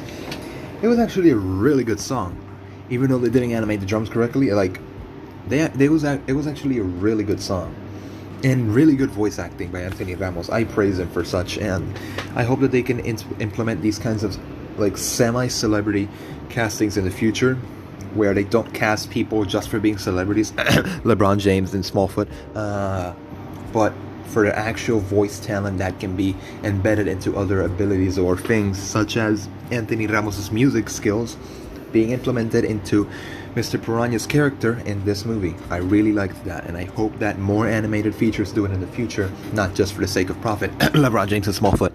Pero yeah. About Mr. Shark. What? You're telling me that Craig Robinson, the guy who plays Daryl Philbin in The Office, plays a metrosexual shark? Metrosexual, not anything else, is metrosexual. Like, ¿qué? Like, I was blown away. Like, yeah, it's seeable if you have actually seen The Office and seen Daryl, and like in a couple of scenes, like emphasized on him. Pero damn, it took me by surprise, because like Craig Robinson, I've heard that name before. When I looked at the picture, ¿qué? ¿Es este tipo? I did not see it like at all. Pero yeah, he actually did good voice acting as well. Everyone did good voice acting. The only questionable character that I would see actually is like none. All the actors did actual really good voice acting. And the jokes, like, I want to draw a comparison. I'm sorry about Mr. Piranha again. About Mr. Piranha's tendency to have really smelly and really smelly farts. I like that they didn't force this joke like Illumination, Minions movies, fart gun or fart jokes. I like that they actually implemented the farts into his character, to the point where the farts actually save or curse them in multiple situations, such as the one close call in the first Golden Dolphin heist, where where Aquafina was this close. Aquafina, the spider, where she was this tarantula, where she was this close to hacking, but then she passed out from his fart. Like, this was an example of a curse. But in the same manner, when I don't remember like the specific scene, but when Mr. Wolf and some of the others were in peril. No, when Mr. Wolf and Deanne were like in danger from the hamster, when they were about to get cut down, by the assistant, Cuddles, I think he was called. I don't remember, but yeah, the fart from the vent that came, sus. It actually saved them because it made Cuddles unconscious, and yeah, they were able to like enter and free them. I like that they actually implemented that trait into his character and not just freaking elimination. Now the final character I want to talk about, Miss Tarantula, voiced by Awkwafina. I've seen a rare amount of Awkwafina movies. I think she was in that one movie about the girl who played violin and found a Yeti, and then that, and I don't remember the name of that movie, but it was Abominable, I think it was called. But it was about, like, it took place in China or Hong Kong or Taiwan, whichever, where I think it was Hong Kong actually, but yeah, where they basically, it was an adventure that her father played violin and she played violin, and like a bunch of magic skills. It was that was a really good movie too. But yeah.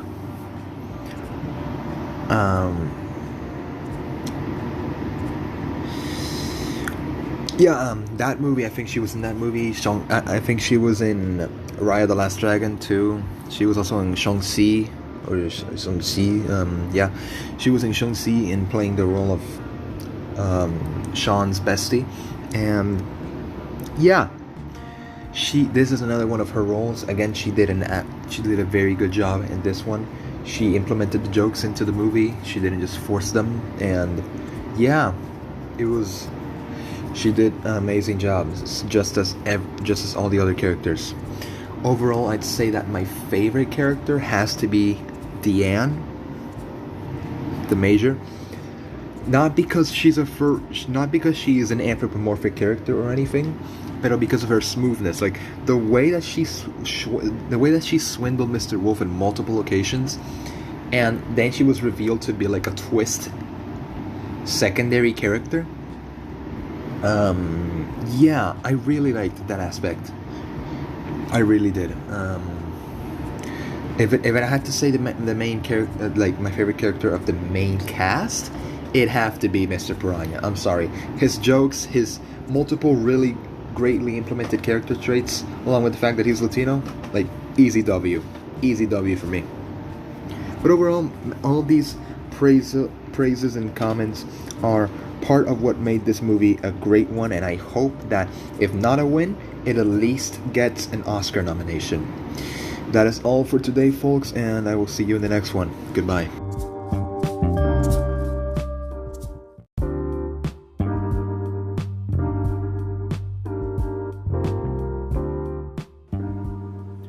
Hello, my name is Pancakes, and welcome to this brand new episode of Media Buffet.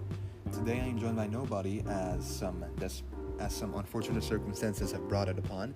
But today we will be discussing and continuing our chronology of JoJo's Bizarre Adventure episodes. We will be discussing part 4 of such series and manga. We will be discussing the 4th installment of this amazing series known as Diamond is Unbreakable, or as it's known in Japanese, JoJo no Kimya na Buken Daimon wa Kurakenai. And yeah, and we are going to be discussing some aspects of it, from the plot to the actual quality of the anime itself and manga. So yeah, basically the series takes place 11 years after the events of Part 3, Stardust Crusaders, and it involves a 16-year-old high school student by the name of Josuke Higashikata, who is visited in his hometown of Moriocho in Japan, and Prefecture, I'm pretty sure, who is visited by none other than Jotaro Kujo, who is now a fully adult marine biologist who is finishing his collegiate studies. And he came to visit Josuke because Jotaro found out that a couple years before Stardust Crusaders, about 4 years before to be exact, Joseph Joestar, his grandfather, had an illegitimate affair with another woman by the name of Tomoko Higashikata, and thus he got her pregnant and did like any Texan dad would do and ran away to get milk, question mark, I mean, entre comillas, pero yeah, that is what he did. And he left Tomoko to raise Josuke alone. And this is weird to me. I don't know if this is a phenomenon in Eastern culture, but immediately after Jotaro saw Tomoko for the first time, she thought he was Joseph, and she was waiting for Joseph for a long time because she still loved him, apparently. I have no clue, honestly. But the thing about this is that the reason why Jotaro came to visit Josuke in his hometown of Moriocho is because he found out about this affair and found out that Josuke existed as a result of this affair. And yeah, when that happened, he came to visit Josuke to tell him about his backstory and shit. And even though Josuke is confused a little bit first, they then have a little encounter where he and a new made class school friend of his by the name of Koichi Hirose encounter a haunted house that is Caucasian, that is conveniently a couple of blocks away from Josuke's residence.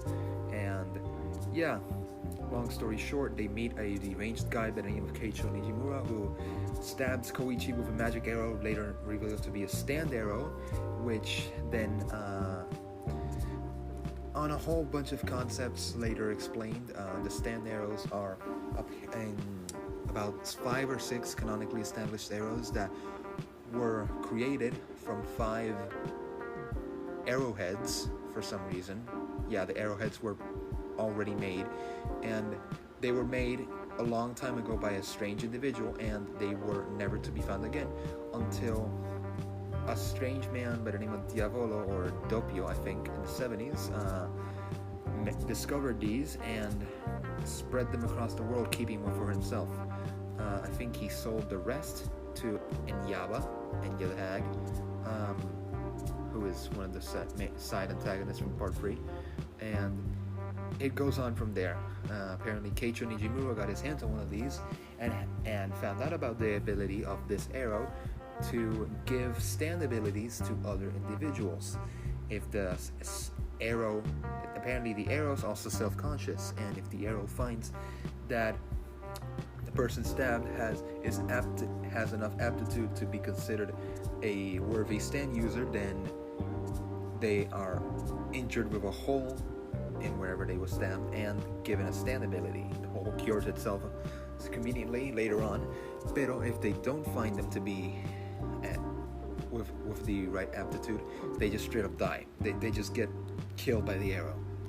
And yeah, that's what happens. And Keicho has been stabbing numerous individuals within the town of Morio in hopes of finding a person with a stand ability strong enough to cure his sick father, who was a henchman of Dio Brando. Yeah, the iconic Dio by Vampire Brando. And yeah, when this is the case, when Dio is defeated in Stardust Crusaders, he had implanted, among numerous individuals, he implanted one of his brain-affecting bug thingies into Keicho's father's brain, and upon him being defeated and the thing not being removed, it affected his body negatively and turned him into basically a shiny Grimer. I don't know what to tell you, but yeah, Galarian Grimer or Hisuian Grimer, the green variant, but yeah. And he has been doing this with his younger brother, Okuyasu Nijimura, who has gained stand ability himself, natural born, not from the arrow, called, I'm pretty sure, I don't remember actually, but yeah, it is known as the Hand. It is regarded as a very powerful stand ability which can erase matter in itself by just the swipe of a hand. But 1, it has a slow speed, and 2, the user is dumb as shit. Because, yeah, this leaves the stand to be incredibly underused. Not underused, but wrongly used. This person later joins Yosuke and Koichi as they defeat Keicho, and when Keicho turns good, unfortunately he gets literally sucked into an electrical outlet by a being known later to be known as Red Hot Chili Pepper. Takes the form of Chuck from Angry Birds, but angrier and electric.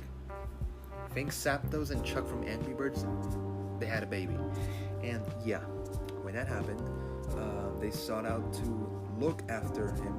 And one day when Josuke is playing a conveniently placed replica of an N64 in his house, he is interrupted by Red Hot Chili Pepper. Hello, electricity. And yeah, that happens. Also, I forgot to mention, holy shit, I skipped an entire arc.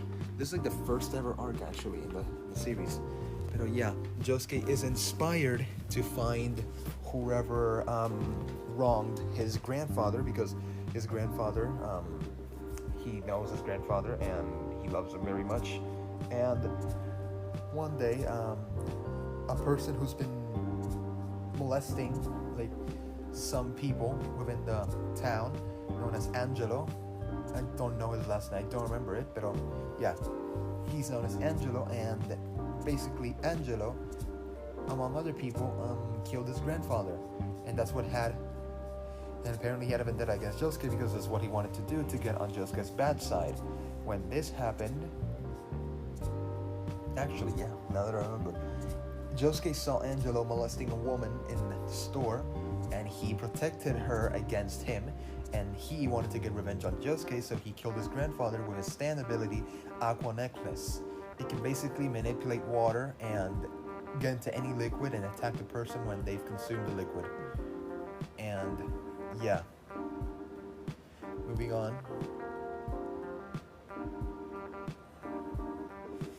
Okay, so yeah, moving on. After he kills Josuke's grandfather, and after a couple of other things, he targets Josuke, but Josuke defeats him.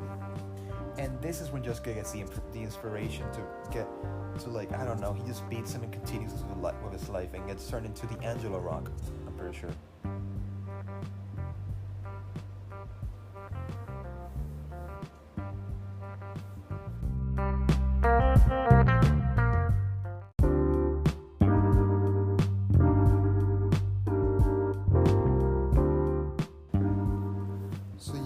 The next arc after this is, the one about Koichi, the one that Keicho stabbed. Turns out that he was found with proper aptitude and he is given a stand, but does not work in this scenario because Koichi's stand is manifested as an egg. It's just an egg, basically almost as big as him, and it does nothing. And if Koichi wants to defend himself, he just has to bring out his egg, and that's it. But moving on. Josuke's stand ability, Crazy Diamond, named after the Pink Floyd album, I think it's called. Shine Bright Crazy Diamond. I don't remember, but it's a Pink Floyd song or album. And after that, it's basically Star Platinum. It can punch really hard and really fast, and instead of ora ora, his stand cry is dora da da da da da. Not dora dora like the intro suggests, but it's dora da da da da da. And it's like a critically acclaimed stand because it has a really unique design and a really unique stand cry and ability. Actually, it's confused a lot with Golden Experience, which can give life to inanimate objects and vice versa, but can't heal per se, can't heal directly. Only Crazy Diamond has been known to do that. Stone Free, on the other hand, can heal Joline, but she needs to use other parts of her body to heal herself. If she can, it turns her entire body into a tangible string-like structure. And in order to heal a wound or something, she would need to pull string from other parts of her body to cure that. And that will leave a gap in her body, but she wouldn't be injured per se. It can just be regenerated later. I don't know what to tell you. After that, we get Koichi's arc, which is characterized by Tsuzikazu. No, not Hazamada. The other guy, I forgot his name. Pero he has a stand called The Lock.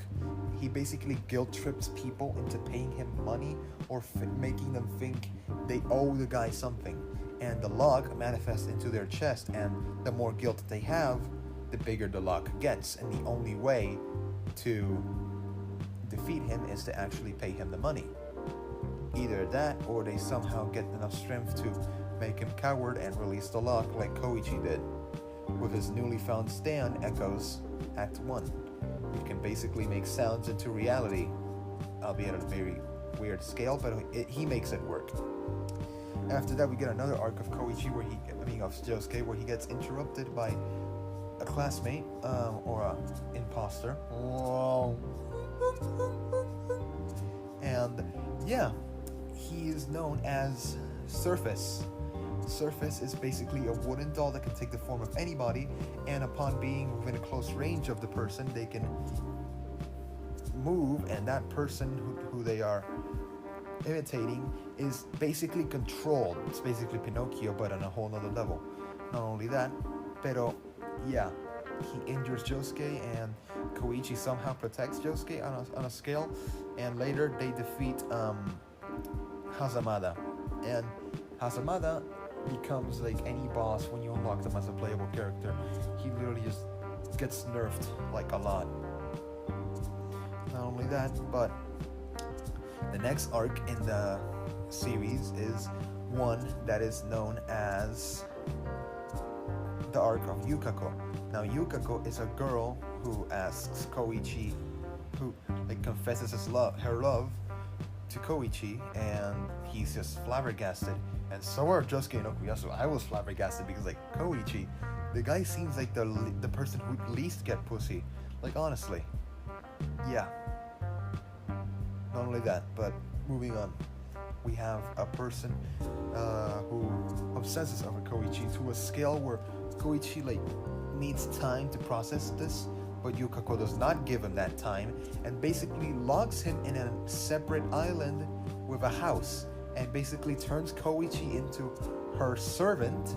I kid you not, her servant. And later Koichi's stand evolves. This is the first time we've seen something like this happen. Evolves into something new. Koichi's stand evolves from Echoes Act 1 to Echoes Act 2, where the sounds he makes, he can literally write or put words or stickers into sounds. And when the person who he's trying to affect touches the sound affects them on a big scale. If he writes whoosh, they're sent back 20 feet if they touch it. Not only that, but the range of the stand, locating, it can it increased from 15 to 50 meters, I'm pretty sure. This is not the peak, but yeah, so far the peak of Koichi's stand, which he uses to defend himself against Yukako. He can also make some objects malleable, he can manipulate objects to the point where he pushed Yukako off a cliff, and when she was about to get impaled by a stalagmite, I'm pretty sure, stalagmite, he uses a boing sound to make the stalagmite bouncy and avoid injury for Yukako. Pero yeah. Afterwards, Yukako is still a love interest of Koichi, pero they'll fix the issues later on, not right now. And I don't know if meanwhile this is happening, I'm pretty sure Josuke and Okuyasu after school go to an Italian restaurant they've been meaning to try out, and it's called Trussardi. I don't remember what it's called, but it's owned by Tonio Trussardi. And Tonio Trussardi is basically an Italian chef who established a restaurant in Japan. And when this happens, their food is good, it looks gorgeous, and when Okuyasu eats it, Tonio basically confessed that he had his food improves a person's health to the point where they feel brand new. And when Josuke was fishy about this, because Okuyasu's skin literally fell off his shoulder to a point where his skin was all shiny and shit. Not only that, but his eyes were healed after he cried out from like water for like 20 whole seconds. Streams of water actually. But yeah. When Josuke went to the kitchen, he thinks that Tonio is a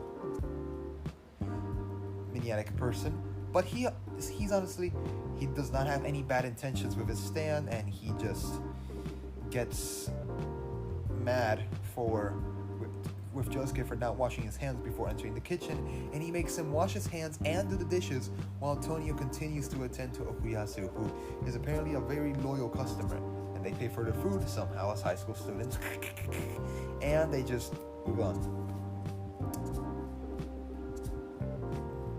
The thing I told you about earlier about Red Hot Chili Pepper chasing after Josuke happens now, actually. This is when that arc happens, when Jotaro finds out that Joseph is visiting the island to find out about, like, and I can kind of to Josuke, like, who the fuck is he? And yeah, that's what's gonna happen. But not before Chili Pepper finds out about Joseph and for some reason wants to kill him. And yeah, this just happens, and as Josuke tells Jotaro that Chili Pepper is a danger, they move to like a grass field where no electrical outlets or apparatuses appear, so they can not get interrupted by Chili Pepper. What they don't know is that because one of the guys used a motorcycle to get there, Chili Pepper hid in the motorcycle to get there because they have batteries. And yeah, Chili Pepper uses the information told by Jotaro to find where Joseph is and tries to go kill Joseph, but Okuyasu actually uses the hand for once and like gets he makes Chili Pepper vulnerable to the point where, like, yeah, he's about to get attacked. But Chili Pepper teases Okuyasu to the point where he attacks, but he misses, revealing an electrical cable, albeit broken, in the ground, which he uses to escape Chili Pepper. And yeah, I forgot to mention that Chili Pepper's ability is a sentient stand, which is basically like a far range stand. He can use it to like do shit and stuff. It can manipulate electricity. He can go through electrical outlets or cables or whatever. He lives within electricity. That's all you gotta know. And when Joseph actually arrives via boat, he somehow manages to get on the boat, Chili Pepper, but not before Josuke and Okuyasu find the stand user of Red Hot Chili Pepper, Akira Otoichi, who is a rock fan and mentions various popular music figures like Jimi Hendrix. Not only that, but he literally wears bracelets that refer to AC/DC, the band. And Red Hot Chili Pepper almost kills Joseph, but amid a mild imposter incident with Okuyasu and two Speedwell Foundation representatives, one being Akira disguised, he somehow gets the right person and defeats Akira, where Jotaro puts him in jail in an anime exclusive scene where he is seen talking to Akira. Not only that, but yeah, after this happens, we basically don't hear about Akira again, and we get a mild episode, heartfelt episode, where Joseph and Josuke go around town talking about what the different life circumstances and stuff. When they're walking around the sidewalk, when they see like something invisible, like it's about to get attacked, and Joseph somehow senses this, and albeit at almost 80 years old, uses his Hermit Purple stand, which I explained in the previous episode of this, to save the invisible thing. Then they found out it's kind of like a baby, but an invisible baby. So later they get stuff from like a baby store, Joseph, and he goes overboard and basically spends most, if not all, of Josuke's life savings. But he doesn't find out until after the end. But so yeah, let's leave that be. And basically, Joseph, having attended to like basically two babies before, being Holly and Jotaro, and leaving one behind, being Josuke. They attend to the baby, and yeah, the baby gets endangered because she has an ability which can make her invisible and summon a force field which can basically destroy anything in her path when she feels stressed. As Joseph cuts his actual hand to use it as a blood trace to find the baby, Josuke saves it and brings Joseph to medical attention, I presume. Or no, actually he heals him. Pero because yeah, crazy diamond. Pero yeah. After this happens, yeah, that's the end of the heartfelt arc. But not before Josuke finds out about what happened with his life savings and shit happens. After this, we get a little vibey arc in the part of Hazamada and Koichi, who find out that popular local manga artist Rohan Kishibe lives nearby, and they go to visit him. And then they find out he's kind of like a reclusive narcissist, kinda, to the point where, yeah, we discover a deadly stand ability known as Heaven's Door, which is basically drawn and looks like one of one of Rohan's manga characters. I don't remember his name. Pero yeah, Rohan's stand ability is basically he can turn anyone into a book. Not like a book, but like parts of their skin flake and like turn into book pages. I'm pretty sure. They don't physically get turned into a book. That's another person's job. And when that happens, he can write anything he wishes and it becomes true. Like, I'm not kidding, it actually does. After that happens, he just uses it on Koichi and Hazamada to work on new material for his manga, and after they find out about this and somehow bypass Rohan's very powerful stand ability, by the way, I'd say top 5 powerful at the least. Pero yeah.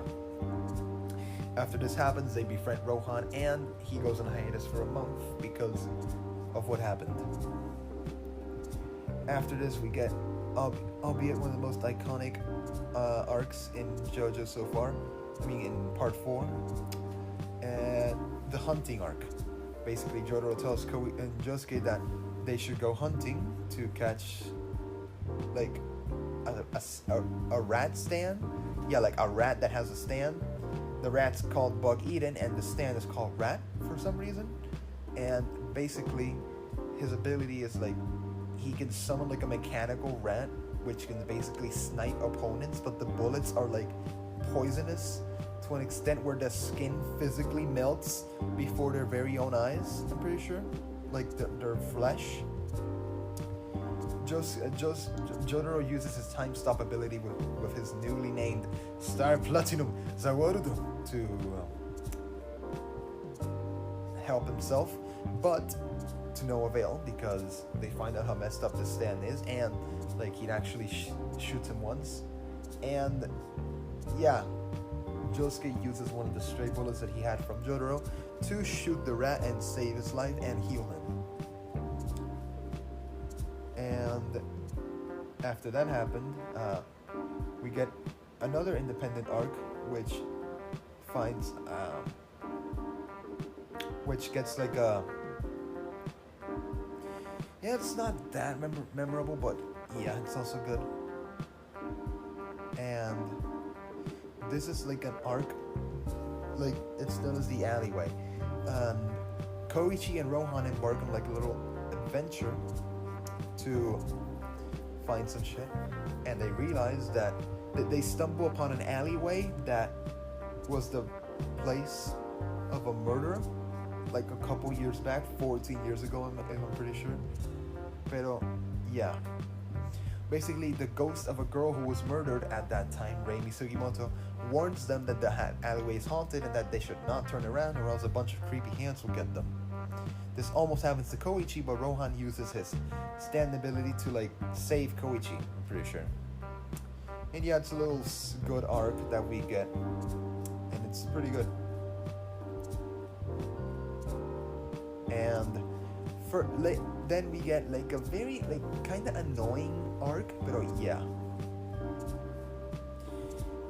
Josuke and Okuyasu are wandering the streets when they notice a bunch of little stands, colony stand. This is the first time that this happens actually. I mean, there's 2 instances where this happens, and both are in part 4 so far. It's a colony stand. A colony stand is a stand that manifests itself into multiple beings, but function as one and work together for one cause. And famous examples include Bad Company, which is a cage stand, a bunch of like toy soldiers. Harvest, which is the stand we're going to be talking about now, and Sex Pistols from part 5, but that's for later. When this happens, Shigechi's Harvest is basically a bunch of stands which collect items of value to add to its users Shigechi's value. Shigechi's basically like a middle schooler, and the way he's designed, top 10 ugliest characters of all time, no cap. But for some reason people love Shigechi for his sadistic personality and shit. Pero yeah, he's a special kid to say the least. To the point where Josuke and Okuyasu stumble upon a lottery ticket, and after manipulating the circumstances a bit with Josuke's reverting ability and shit, they somehow get their hands on a bunch of money that gained from the lottery ticket, and Shigechi plans to keep it to himself and basically almost attacks them, but Okuyasu and Josuke overpower Shigechi to the point where he gets him to calm down, and they take most of the money and leave like a small portion to Shigechi. I'm pretty sure that's how it went, but not before Josuke's mom took away the money for like life purposes and shit. Pero yeah, I'm pretty sure that's like a filler arc. Pero we got the introduction of a good character called Shigechi, which will play an important role later on. After that, Yukako, Koichi's semi-girlfriend, goes to a salon to make herself more beautiful because she wants to like win over Koichi because she believes that Koichi is not loving her enough or some shit like that. But aside from that, things went to an extent where Cinderella, the stand used by the salon's owner, Aya, has the ability to basically manipulate people's faces to the point where they like do a bunch of stuff where they switch eyes and like switch facial features and shit. Yeah. And she also plays an important role in the story later on. But overall, Yukako changes her look, Koichi notices, but the thing is that somehow they find that something's wrong, and Koichi goes back to the salon with Yukako, and they find out about shit, and Aya tells Koichi something goes wrong with the process, and Aya tells Koichi that she will revert Yukako's face back to normal if he can figure out which one of the pairs of eyes that she had, like facial plaques or something like that, is hers. Koichi goes into full-on poetic mode in this scene and chooses a random-ass pair of eyes. Pero Aya feels sorry for him for getting it wrong, pero like showing disposition, so she lets them go anyways. Oh my god, now the following arc. Oh boy.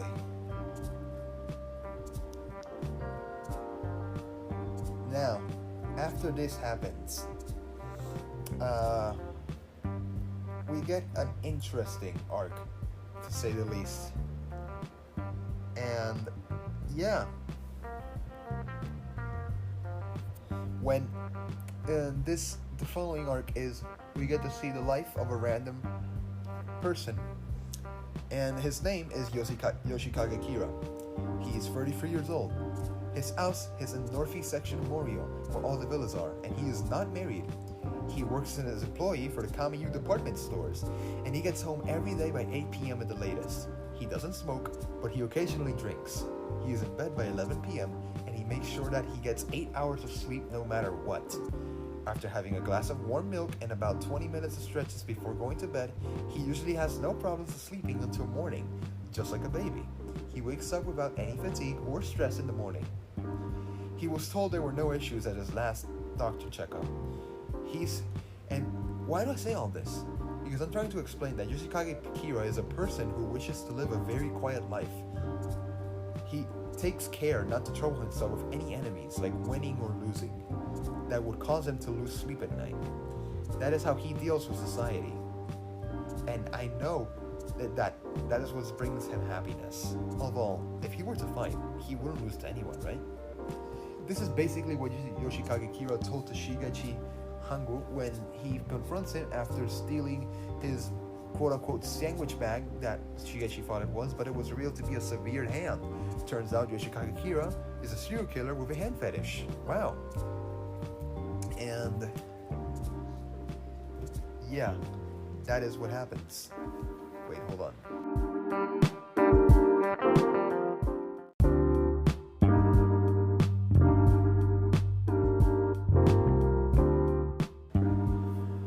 So yeah, after this happens with Kira, Kira blows up Shigechi, and with his stand ability. His stand, Killer Queen, has the ability to turn anything into a bomb, any tangible object, and when they touch it, they go boom boom. This is what happened to Shigechi as he tried to run away, and when he did try to run away, he took one of Yoshikage Kira's jacket buttons, and brought it to Josuke no Koyazu as a clue to what happened to him. And when they saw Harvest bringing the button to them and disappearing, like in a little blood manner, they figured that Shigechi died because, as Josuke learned from Jotaro, when a stand dies, the user does the same and vice versa. Then I kid you not, Jotaro brings the entire cast of Part 4 to like the corner of the alleyway of Reimi Sugimoto, and to see if she knows anything for some reason. And yeah, when this happens, Reimi like alerts them about Kira, that he does not remember what he looks like, and like shit, like they alert her, and like they don't know the name yet, but yeah. When this happens, they go to a local tailor shop, like laundry shop thing, where they discovered that a person with the matching button jacket thing recently went there for their services, when a mysterious stand that takes the shape of a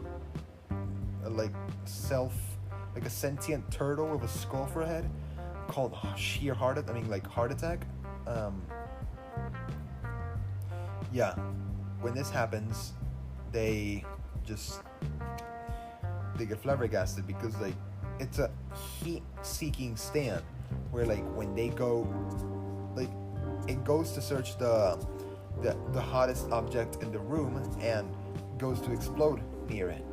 And this is what happens to Jotaro and Koichi in the shop, where Koichi like cannot defend himself because he is tracking the stand user outside, and he suffers victim to the attack, but not before Jotaro saves him from grave damage, but at the cost of like his own grave damage. They are both gravely injured, and they are left at the tailor shop, albeit things happen. And yeah, Kira arrives at the shop to like get his jacket, and yeah, Jotaro confronts Kira for the first time. This was one of the most hyped up fights for me. And yeah, Kira is amazed at Jotaro's sheer power and time-stopping ability because he doesn't know it, but still, yeah, things happen. And yeah, after Kira bullies Koichi and he fights Jotaro, Kira knocks Koichi unconscious, and then Jotaro knocks Kira unconscious, but then he falls unconscious due to his injuries. And then everyone else finds him, and yeah.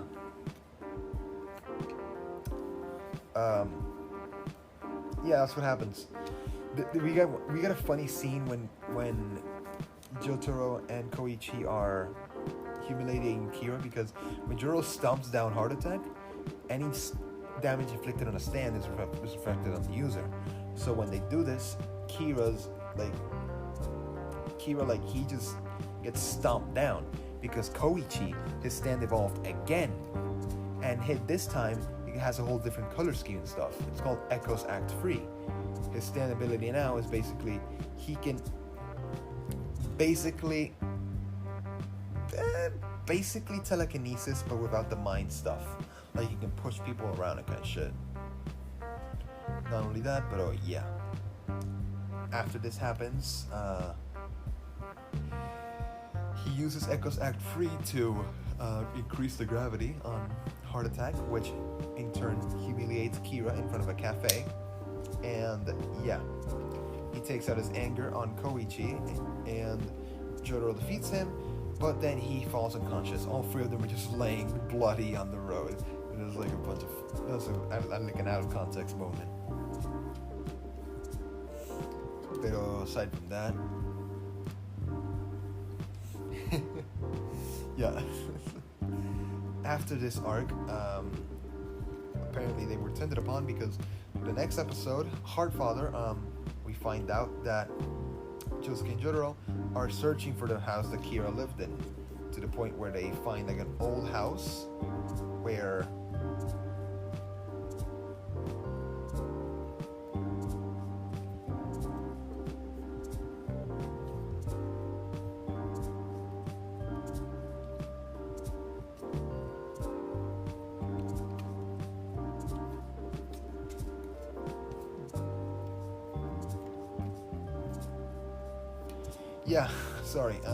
they go into an old house where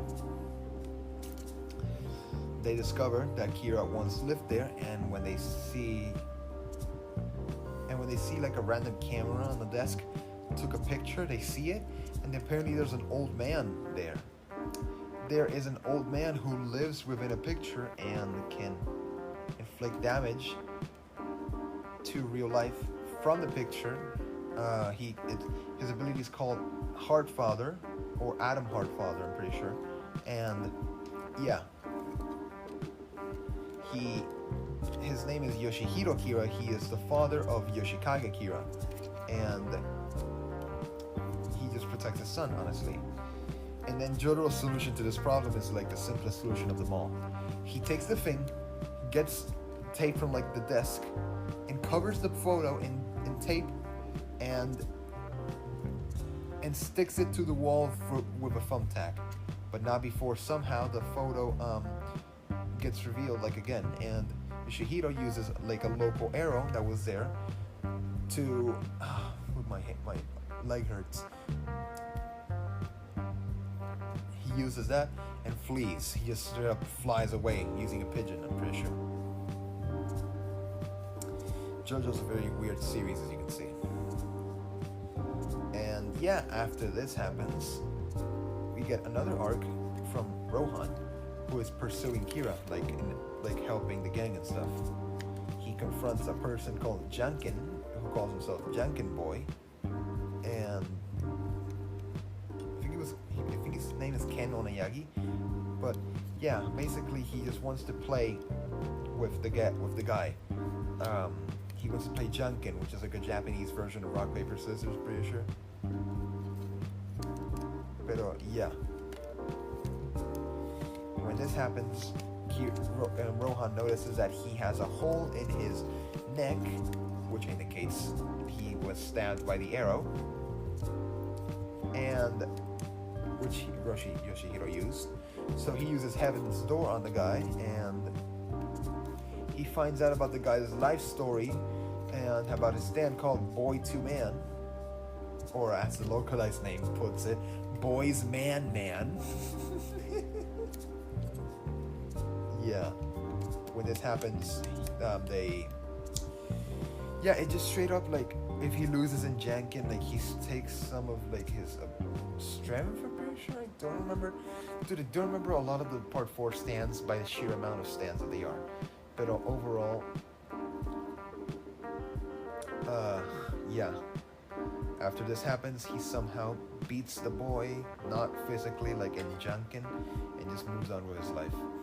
I don't remember when, but within these events, we see an instance where they like track like a severed hand, I'm pretty sure, or something. They track something. I don't remember what it was, pero they track it. Actually, I feel like I should. I think it's Heart Attack Part 2, where this episode, where this scene shows up. Pero yeah. Yep, Heart Attack Part 2. Where they are tracking a... Yeah. They are tracking a severed hand that they find, and it leads to the Cinderella salon. And this is one of the most intense and gruesome scenes in JoJo so far, from what I've seen and read. Pero yeah.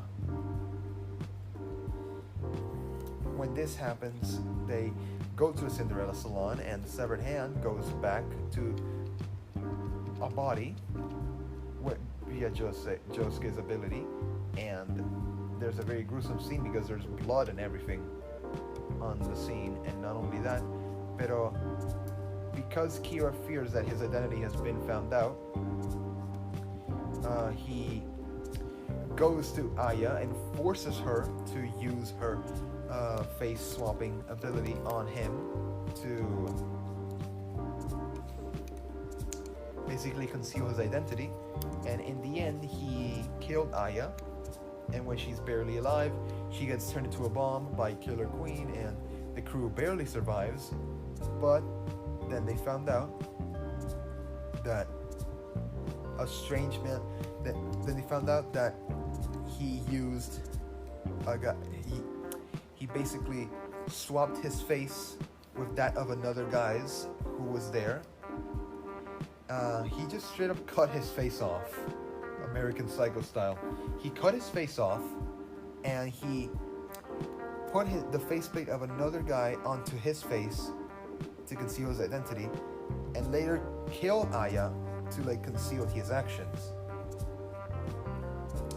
Yeah, and it's a very gruesome scene because the guy's face, he seemed faceless, and his fingerprints are also taken. And yeah, he wasn't there. The other guy wasn't there. Pero he uses the other guy's faceplate, and Yoshikage Kira takes on a new identity known as Kosaku Kawajiri. Pero they don't know this yet. They just know that he took on another identity. And the whole aesthetic of the scene and everything just makes it even better because this is one of the best quality scenes in the whole series. Because it really shows the quality, and Okuyosu actually uses the hand for once to save the gang and all, and they are back at square one because they don't know what to do. That like Yoshikage's gone. He changed his identity literally, and then we get a glimpse at Kosaku's life as his other ability, and yeah. He is now named Kosaku Kawajiri and is married supposedly to Shinobu and has a son, albeit illegitimately due to circumstances, who is named Hayato Kawajiri. He's 11 years old. And basically, they just explore his life. Meanwhile, Josuke and Okuyasu discover a strange man living in a pylon tower known as Superfly for some reason. Don't ask me why. And yeah, they have a mild adventure with this person, and they trap this person in the... Actually, no, what the hell am I saying? I am not talking properly. They find a man in a strange field and who claims to be an alien. They don't know if he's a Stan or an alien, a Stan user or an alien. But his name is basically Mikitaka, and his ability is called Earth, Wind, and Fire, where he can basically become malleable into earth, wind, or fire. Like, he can basically turn into any element and anything. He can shapeshift, basically. Not into persons, not into people, but objects. And yeah, Josuke uses this ability to his advantage because he goes to bargain with Rohan, and he plays like a game with Rohan. I don't remember what it was, but they bet a bunch of money and Rohan suspects that Josuke is cheating because he is, because the dice he is using is just Mikitaka, who is shapeshifted into dice, and uses the dice to his advantage to like land the numbers he needs. It goes to the point where Rohan cuts off his own pinky and burns down his own house to prove that Josuke is cheating. In the end,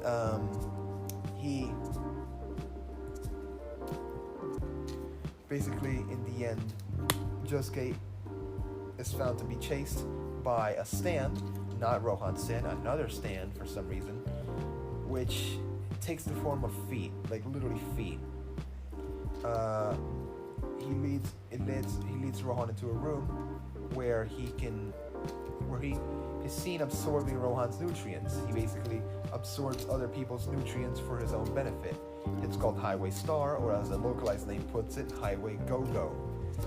Highway Go-Go. But yeah, when this happens,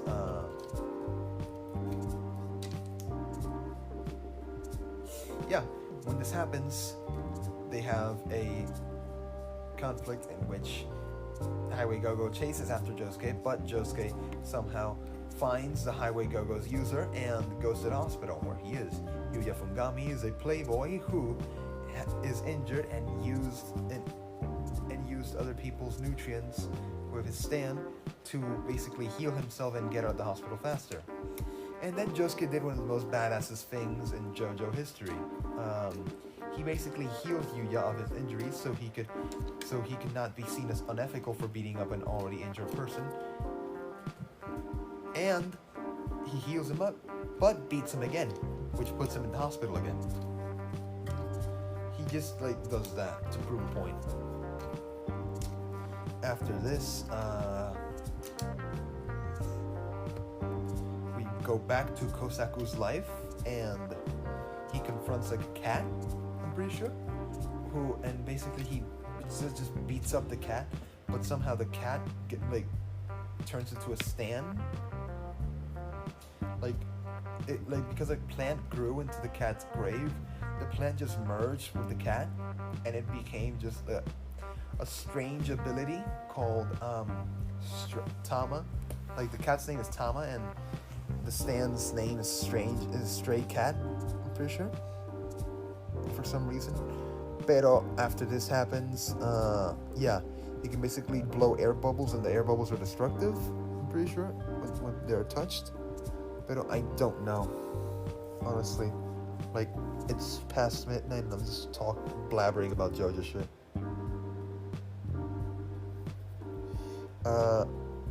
Then after this, we get one of the most notorious arcs in JoJo history, July 15th. We basically get a bunch of conflicts with all the protagonists at once.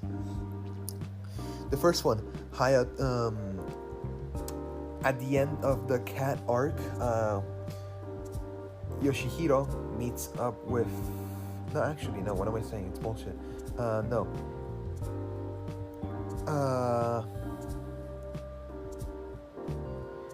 Basically, Yoshihiro finds out that Kosaku is Yoshikage Kira in disguise, and he basically takes action to protect him. And meanwhile, Josuke and Okuyasu are at that same field where they found Mikitaka, and they were just walking, and they find a strange electrical pylon. They find a man living there self-sufficiently and everything, His name is Masasu Kinoto, and no, that is the other guy's name, my bad. Toyohiro. His name is Toyohiro, my bad. Toyohiro Kanadaichi. Basically, he is living self-sufficiently within the electrical pylon. He explains to them that the pylon's name is Superfly, and that he is cursed to be within the pylon, or else he will be turned into metal for some reason. And only 2 people can be within the pylon at once. And one person has to be within the pylon at once, because if not, the other will suffer the circumstances. They will get turned into metal. Yosuke learns this the hard way, as Toyohiro lures him into the pylon for him to get out, but then somehow they lure him back in, and stuff happens to the point where they solve it themselves. Meanwhile, Rohan meets an architect to basically inspect the person's the damages caused by Rohan physically burning his house. And yeah, they basically just inspect the damages, but the eccentric architect called Masasu Kinoto won't let Rohan see his back for a reason. And Rohan, being the curious narc he is, he sees his back, but sees a strange object, and he just straight up dies. Yeah, he just straight up dies from being his back being seen. But then it finds out that it's a curse. Rohan now gets affected by the back affecting stand called Cheap Trick, after the band that made the flame. And when this happens, Cheap Trick tells him that if anyone sees his back, he will die. Rohan is of course terrified after this and slowly driven to madness, to the point where he wanders the streets, not letting anyone see his back, of course. And he later finds himself with Koichi, and they later go to the forbidden alleyway where they found Raimi, and he basically just lets Koichi see his back. But because Cheap Trick was facing the direction that the scary hands were, he is basically taken by the scary hands, and somehow neither Koichi or Rohan are affected, and yeah, that arc is gone. And meanwhile, this happens,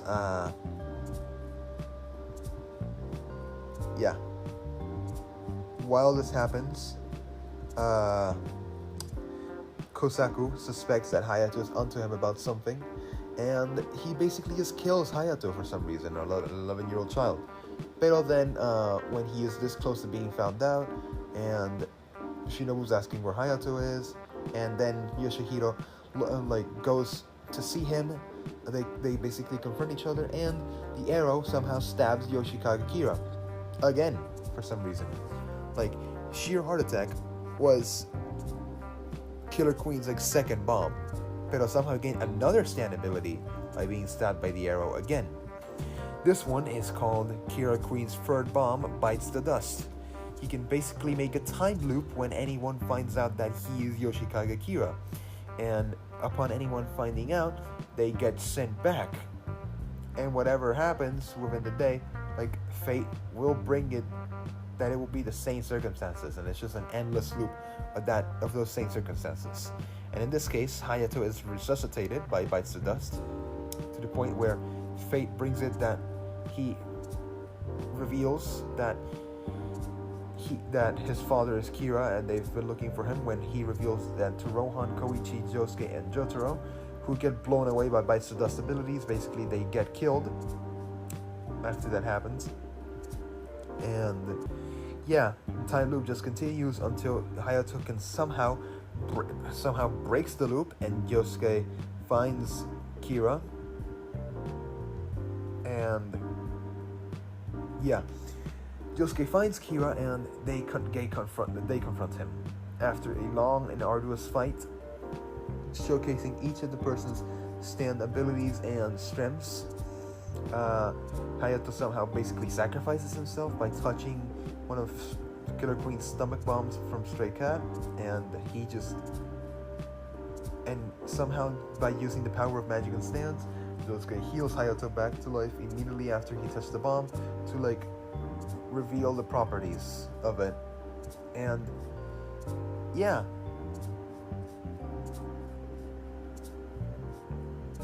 after this,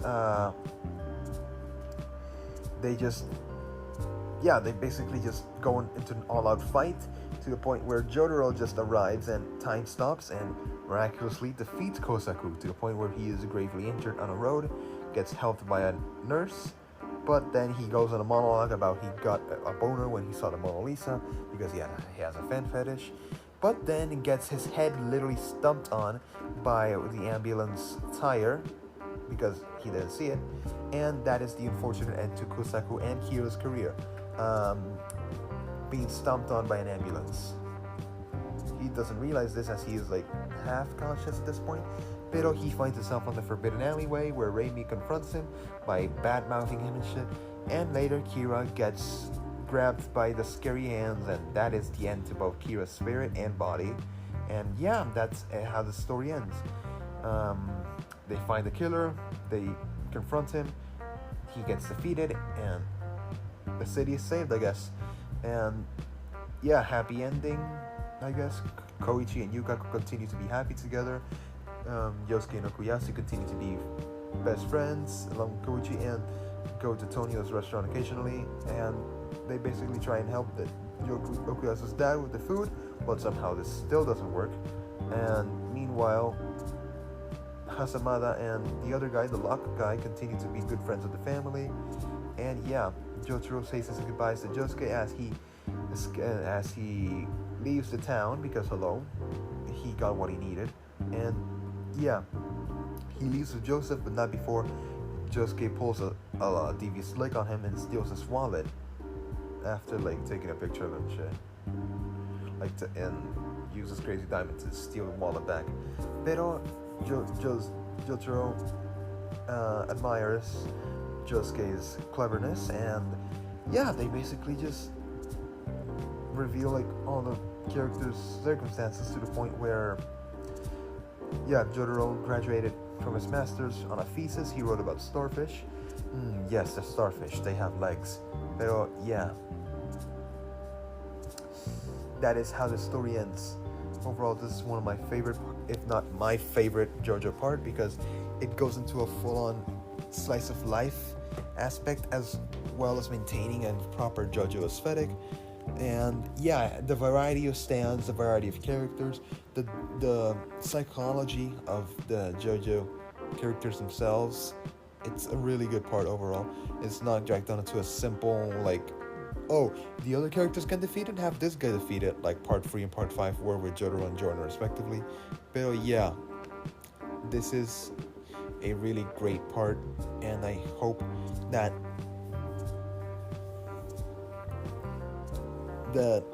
Araki can write more parts like this in the future. I am really looking forward to JoJo Lands.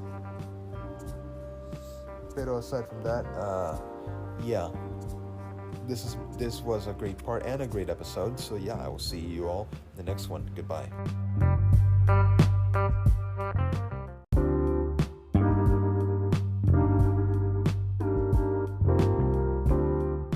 Hello, my name is Mercury, and welcome to this brand new episode of Media Fae. Today I'm alone, and today I will be discussing the first season of the Halo TV show. You might be noticing there was an absence of episodes. That's because we didn't record any episodes before I left. I didn't really say anything, but I left and went on vacation. That was for around a week. So from the 13th to like the week after the 13th, there wasn't any episodes. I hope that you guys enjoyed those episodes that I did. They were pretty successful. And then Pancakes and Vox and Dragon, they made 2 episodes while I was gone, which released the day before I left. But they were done 2 days before. You know, it's something. But anyways, we're back. We're gonna have more episodes. It's summer. We are all free. We can all do whatever the hell we want.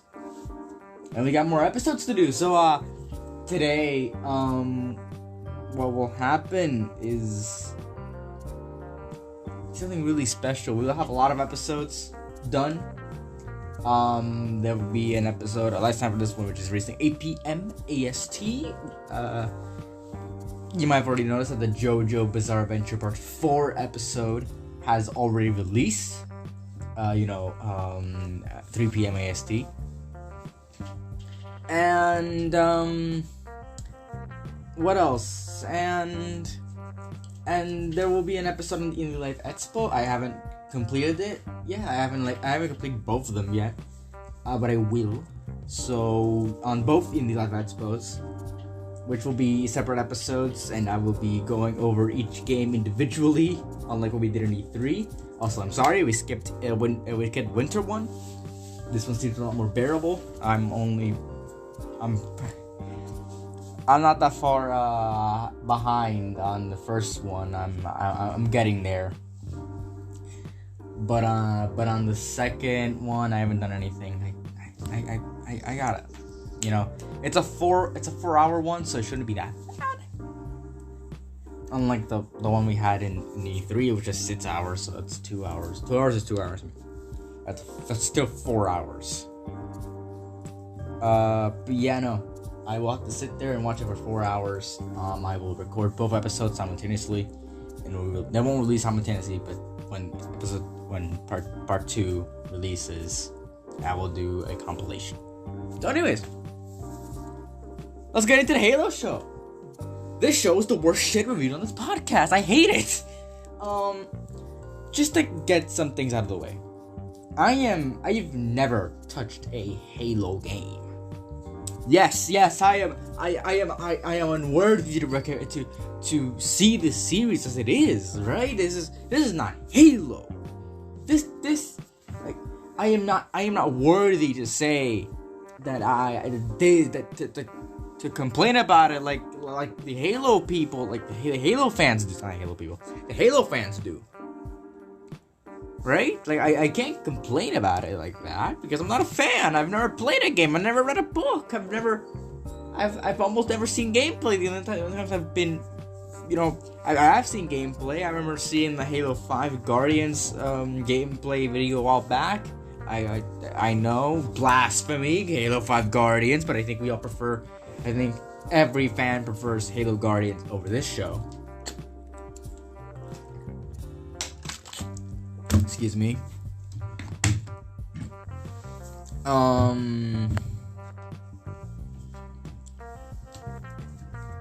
What else? What else is there? I watched 30 minutes of a Halo Combat Evolved gameplay, and those 30 minutes were better than like the 6 fucking hours this series was. My god.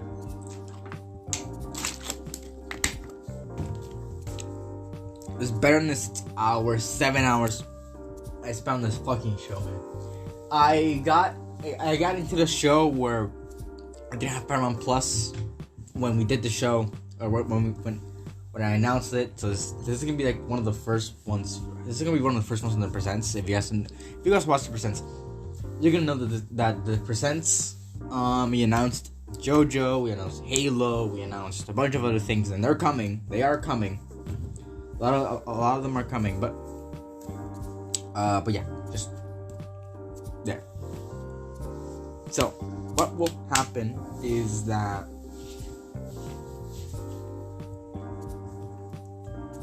this is the first, and so this 6-7 hour series is worse than 30 minutes of the first Halo game, which released back in 2001. It has been 21 years since the first Halo game. Halo is one of the easiest franchises to adapt.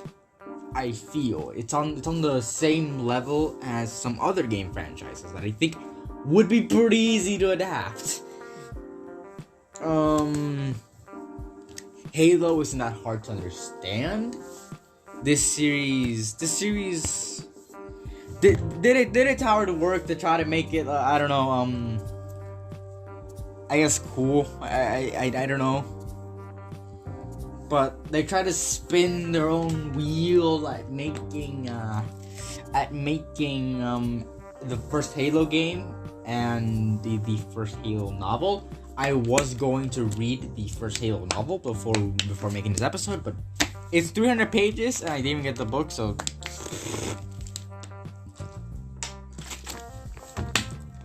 plus the finale, plus this, the series ended like a week ago, so it's been a while. I wouldn't have gotten to read it. I would have gotten to read it when I was in my vacation, but I did not. To put it into perspective, you guys know that I hate Eternals. Eternals is one of the worst movies I've ever seen, and not because it's different and whatever. I'm not bashing I'm gonna clear some things up. I am not going to bash Eternals because it's trying to do heavy themes. Heavy themes are I adore heavy themes in this formulaic franchise of the MCU. The MCU is formulaic, and there's no doubt about it, but the formula works and it's good. And the formula can be used to give us different results. And all superhero movies are the same. It's hero versus villain. It's how we analyzed a few weeks ago, a few months ago, really. I analyzed it. I analyzed a SAC review, SAC Infinito Mortal. I analyzed it and how he just compares it to other things. Like, you can't do that. But yeah, I know. So. Boy, I haven't even begun talking about the series yet, I don't think. So, where do I go from now? What's to say? Oh yeah, just Eternals is.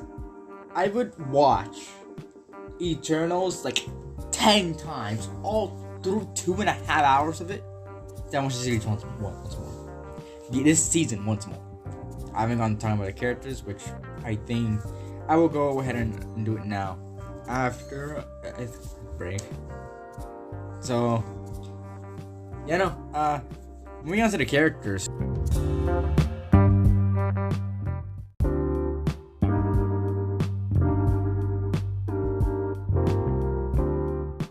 Right, so the characters of this season of this at least 2-season show.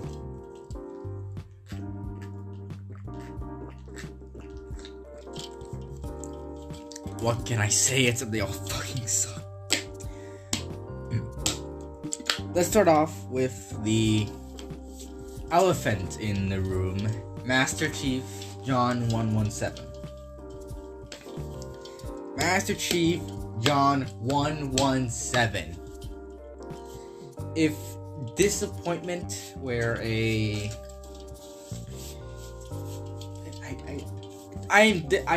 Okay, I don't like Master Chief.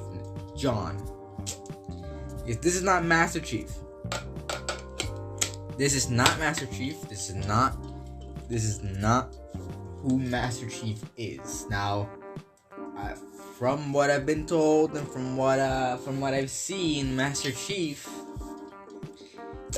is not this emotional wreck that runs around and disobeys orders and all that. So,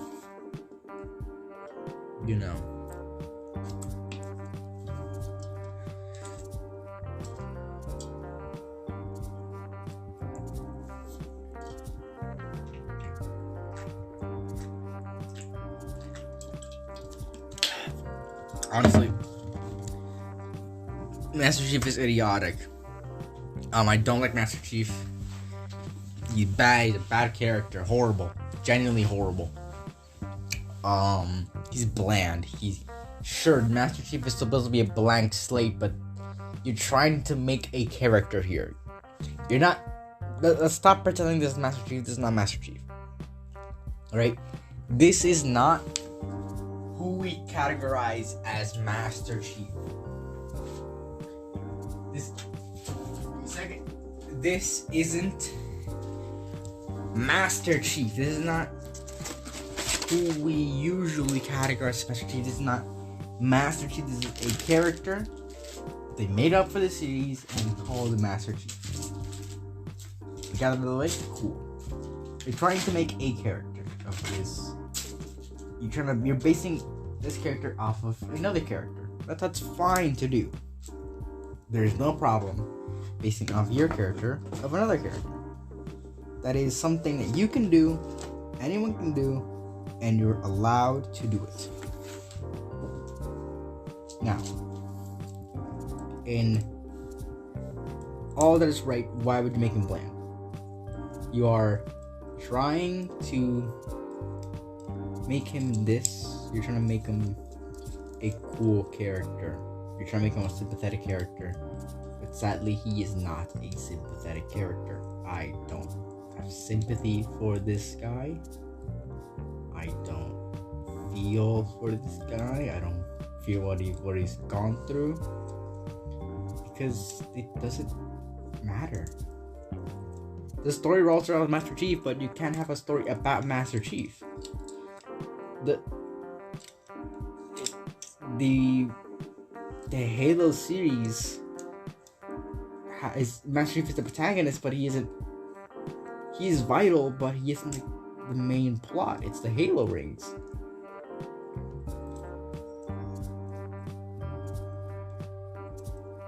He's never been the center of attention. I find that weird. I find that I don't know what could possibly be the influence for this character, trying to make him something that he's clearly not. He's not Master Chief. He doesn't act like Master Chief.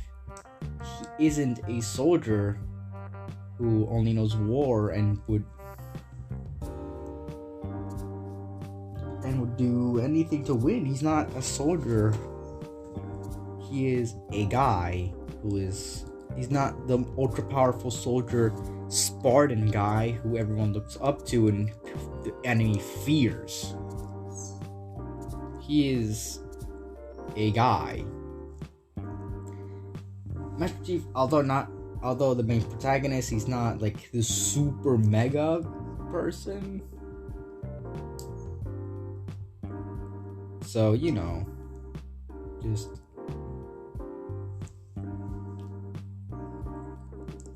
he's just the guy who you call in, and he's the one-man army. You call him in and you win. It is a secured win, and you have nothing to worry about. However,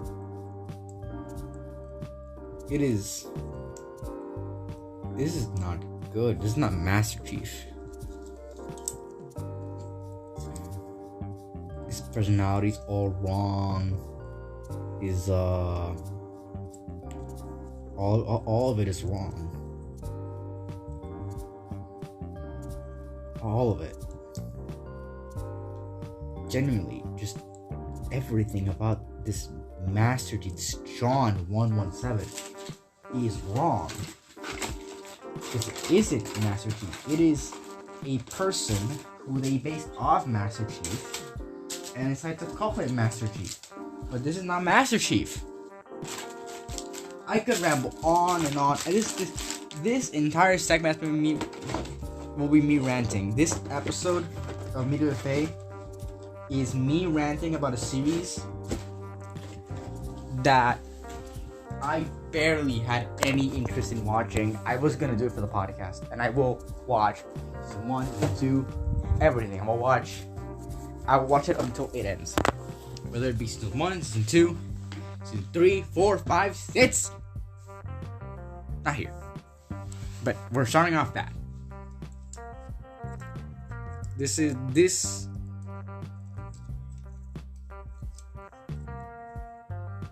is not how you start a series.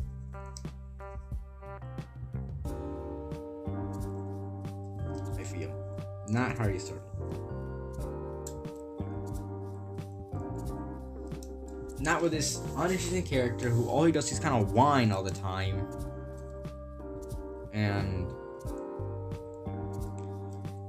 And get in the way of everything. Just never do anything. And then upsets by like the 8th episode, and like that does nothing for his character.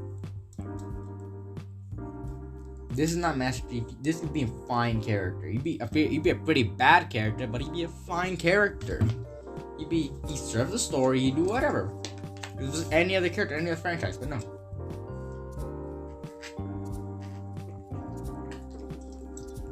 This is Master Chief. This is Master Chief.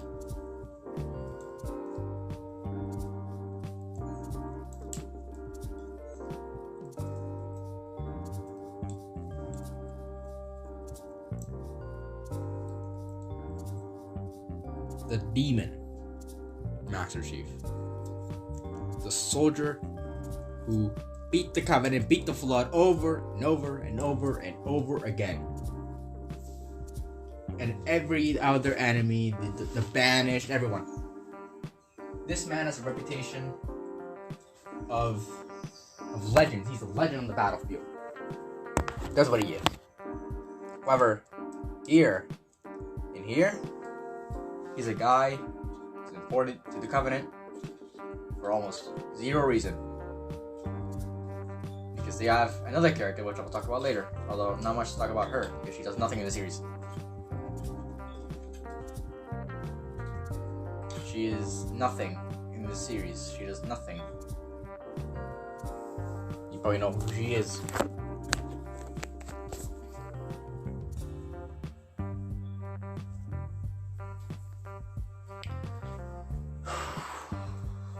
So yeah, Master Chief was disappointing and not a good Master Chief. This is not my Master Chief. Let's go to another character, the other protagonist, Quan Ha. Quan Ha is the worst character on the series. She's annoying. She is... What else is she? She has the worst plot lines, bland dialogue, no personality. She makes the series 10 times worse because, of course, we have to have the little girl plot, right? We have the little girl princess plot where Master Chief saves this girl and then they all go on their own and then we have to follow this girl around and you know, and I do all these little things and oh, would you look at that? Oh, the little girl got hurt or something, and then did something else, and then all that, and there's more, and more plot lines that nobody cares about. Really grinding my gears. The magical plot had no reason to be here. It'd be a good introduction showing how these things do things and all that. Like, oh, look, they did all the destruction and this little girl lost her dad, and look how terrible this war is. Look how terrible this war is, and look at all that. But no, we have to stick with this girl for like half the series, and then her plotline ended in episode 7. Her episode 7 was dedicated entirely to her. There was no Master Chief. Almost, I don't think I never saw Master Chief. Wasn't like one decent, like a real Master Chief. Nothing, zero, nada, zilch. No Master Chief. It is just for Quan Ha.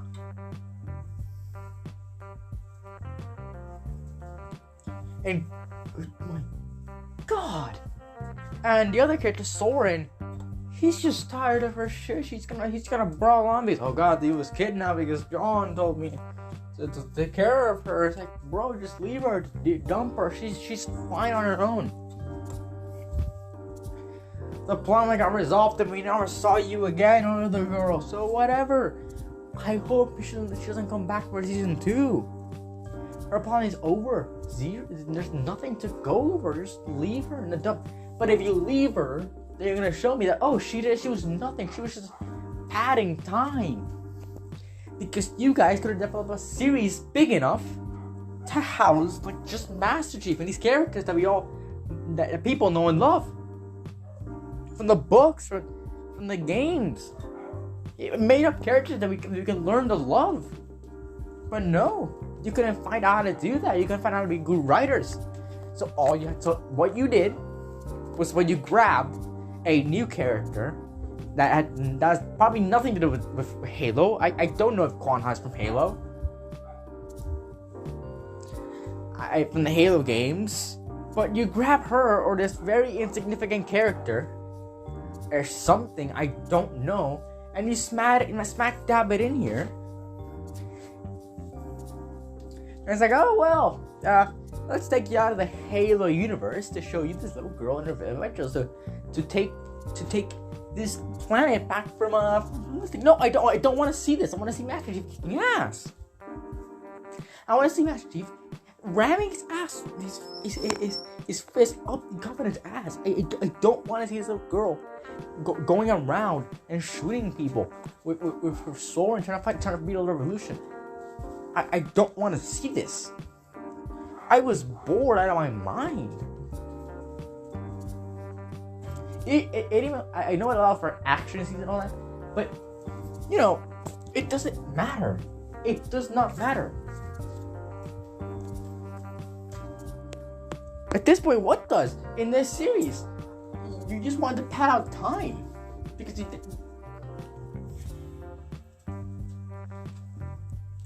frustrates me. This could have been a good series. This could have been great. This could have broken one of the video game curse, the famous video game curse. Sure, it's already been broken by the Pikachu and Sonic and the Sonic movies.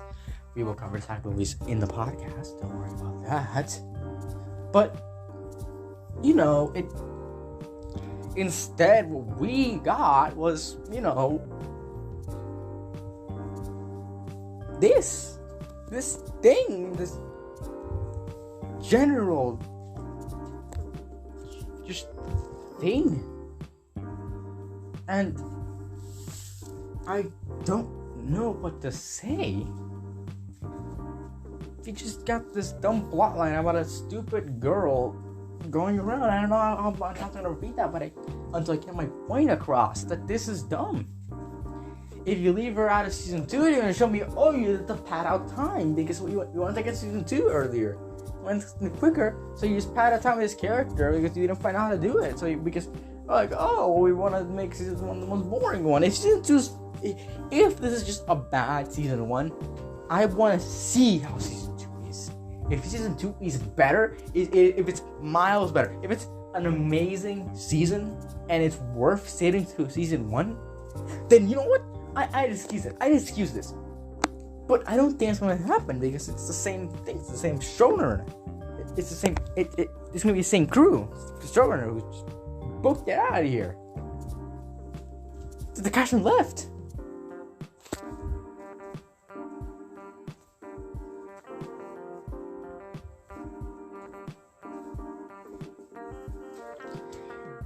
It really shows they don't give a crap. So another character, I don't have much to say about Sword and her dad and all these other characters. Like a lot of these characters I don't have to say about. I only speak about, I guess, I'd speak about 3 more characters and then I move on to the plot. So let's start off with the I guess elephant in not the elephant in the room, but the weird one here, Kai. Kai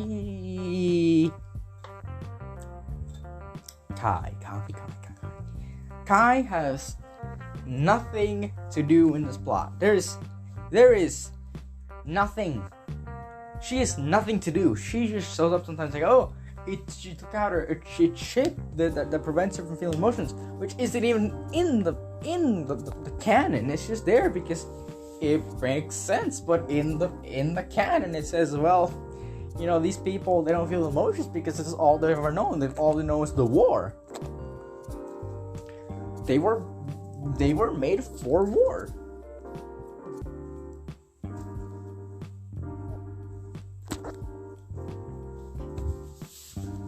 That is all they've known, and that's fine. But nah. Let's make it like this, because we obviously have to do that. So Kai takes out her chip that expresses her emotions, and then she does nothing but that. She just goes around for Master Chief like, oh, hi, Master Chief, whatever, what's going on? What the hell did you do it for? So you could help Master Chief later on in the series? She is here, she does her thing, she does everything for no particular reason. Genuinely, there is no reason for her actions in this series. She has no reason to be here, she has no reason to do anything, and her contributions to the plot are zero. All she does in the plot is fight. All she contributes is the fighting scenes, which are pretty good actually. It's something I can give the series, and something we'll talk about later on in more detail. The fight scenes and the CGI and all that stuff. It's solid. It's solid. But all she does is fight. In the series, all she does is fight and take out her chip and do whatever. It's not much, it seems. So she's just a bland and here to do absolutely nothing.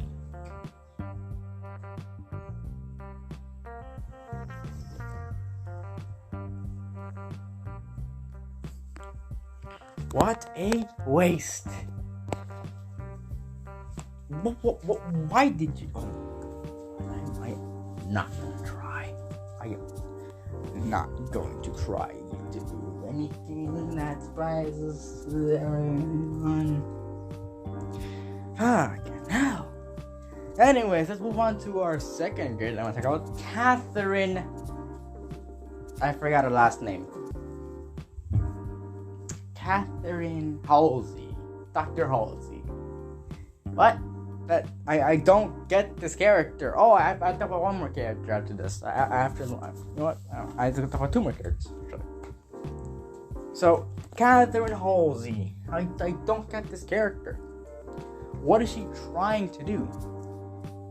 The things that come to her because the plot needed to. She needs to be inconvenienced.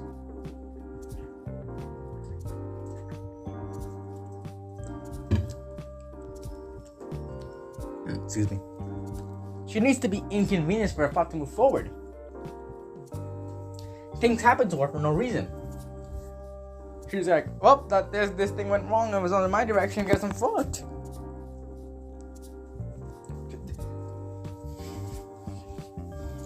Yeah, no. This is how it goes. She just happens to her. And she's not the one to blame. No.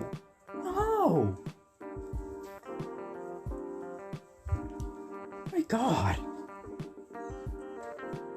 What? Why? And she's just a blank character too. She's nothing. Oh, whatever. Human evolution. Yeah, blah, blah, blah. What did you do in the series? I don't even remember. Well, what did you do in this series that did anything of importance? I don't get the series. Oh man. I can't believe it. This is the worst. This is the most agitated I've ever been here on the podcast, because this series is awful. It's doo-doo, crapo. Don't watch it.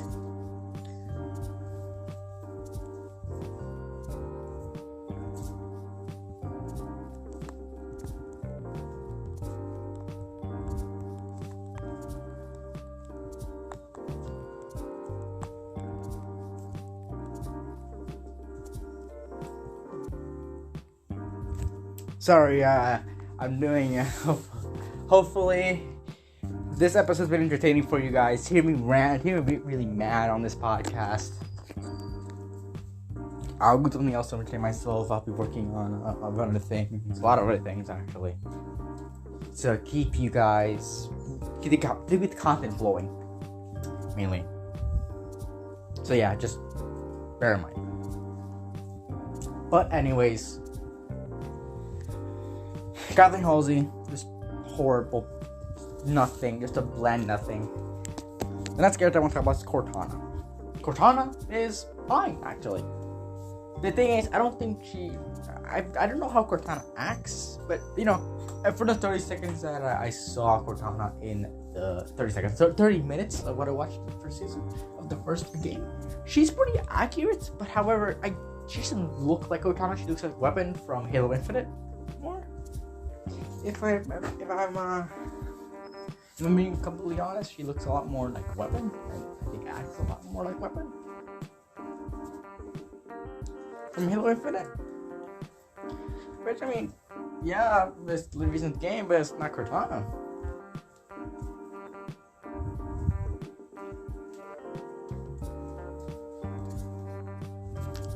So yeah, weird.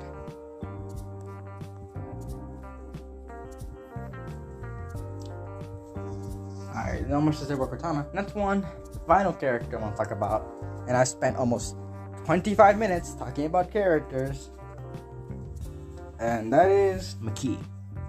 McKee is also useless. A lot of these characters are useless. Sure, McKee's the least useless.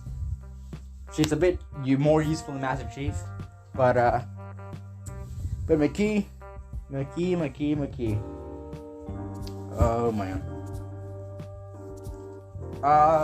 She's part of a weird little thing in the series where she's kind of used for fan service. There's a lot of ass shots. There's like 2 from Master Chief. There's few from McKee. There's one from the guy that runs Magical. You know, I don't.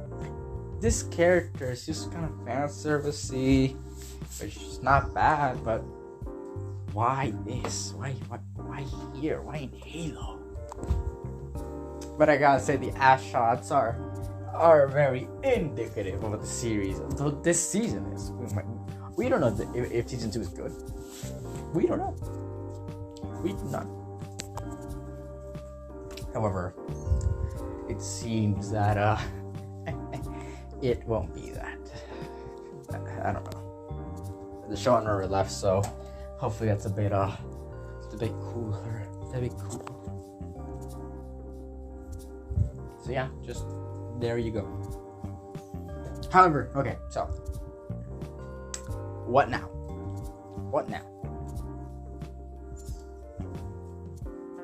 McKee, it's fine. She dies at the end. There's nothing other than just Master Chief finds the thing, deceives herself, falls in love, whatever. She's the usual love interest that dies at the end. So she's our Gwen Stacy. And then Master Chief feels almost nothing for her. Oh yeah, Master Chief just kind of dies at the end. You know, John dies at the end. He gets taken over by Cortana. Nothing much to the McKee. So let's move on to the CGI and fight scenes. CGI fight scenes are pretty good. Not decent. The fight scenes are pretty cool. It does show the Spartans being Spartans. They're these highly weaponized people. These soldiers who are effective. They aren't just. They are on the mission. They don't get distracted. And they give results. They show their skill. We see how powerful these guys are and how skilled, tactical they are, which I will give the series. The fight scenes are pretty cool. However, there's only like 3 fight scenes in the entire show. One in episode 1, one in episode 5, and one big one in episode 6. So there's 3 big fight scenes in the Halo games, every single second there's a big fight scene. And the books, you can make it. You can do this. Yeah, just the books are better. Way better. I haven't read a book, but I would suggest it might be better. Yeah. Anyways, fights are cool. The CGI, and the effects, the practical effects. They are varied. Sometimes they look decent. They do the job. They show whatever. They do whatever they want. They show what's going on in a decent manner. Sometimes they're god awful. Sometimes they suck genuine doo-doo ass. It is like spreading ass cheek and unloading ass. They are horrendous. Diabolically bad.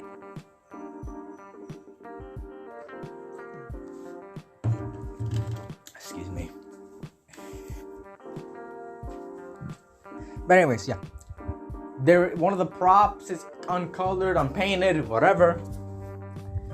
Plasma rifle is badly CGI'd instead of using prop, which they have. But it's a bad prop, I'm pretty sure. They just kind of painted over a normal gun. And it's like, oh, the plasma rifle. Oh my god. Even with all of these faults and things, CGI is pretty decent. So, kudos to you, series. The CGI is good. The writing, however, is fucking awful. Genuinely awful. I haven't talked about the plot yet, so I'll talk about the plot. The plot is awful. It does not follow the games. The games are about the Covenant trying to find the Halo ring. It's a secret place in the games. And they're trying to hide from the Flood, which is a deadly virus that infected their world. And their people, and they're dying, so they're trying to find something. They're trying to find how to cure this disease on the Halo ring. I'm pretty sure. I checked. Wait, something about the Flood and the Covenant, whatever. So the Covenant, trying to find here, but the Covenant is going out to places and just kind of taking things over. So the UNSC takes command and kind of tries to eliminate them. Starts a war. Trying to kill dying people. So then they find the Halo ring in the first scene of the first game. The Halo ring. Then Master Chief then they attack the big UNSC ship to throw off the UNSC. And then Master Chief lands on the Halo ring, and then they do all this, and they go find the Flood. They find the Flood, and whatever. And Master Chief stops it and goes away. Simple storyline. In this series, the Covenant are going after trying to find artifacts to find the Halo ring. For no reason. We do not know where they're trying to find it. The Flood is not here. It is not present. So, it doesn't exist. The Flood's not here. The UNSC wants it because the Covenant wants it. It's apparently a weapon, which in the games they don't find out until way later. There's weird guys, there's weird things. Oh my god, I can't even. Oh. Sorry, folks. I'm dumbfounded. I'm truly dumbfounded that this series could be this awful. This amazingly awful. There is There is no way it is close to being awful. I don't know. I do not know.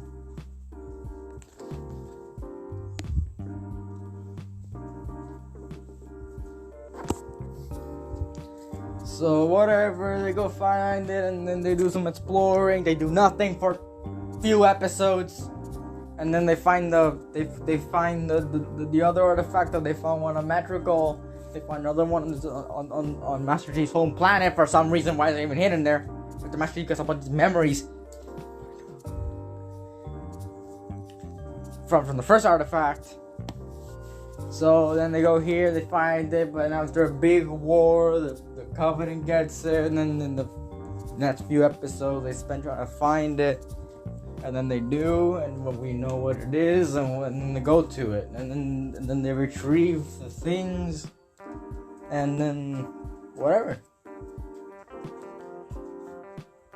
But they don't even show the Halo ring. The Halo ring is not to be seen anywhere.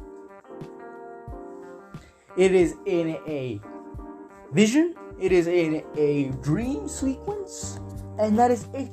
In the first game, it's there from the beginning. It is why this series is called, it is why this series of games is called Halo. But no. This is how we do things here. This is how the Batman. Oh, I'm kidding.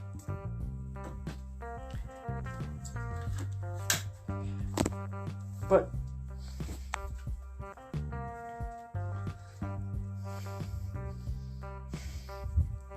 it's truly bad story. And the UNCC for no reason. They do evil decisions because evil corporation. Because of course we have an evil corporation.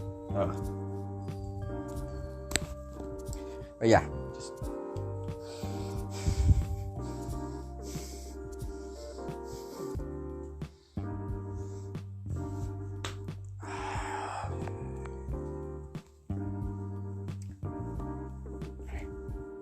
right.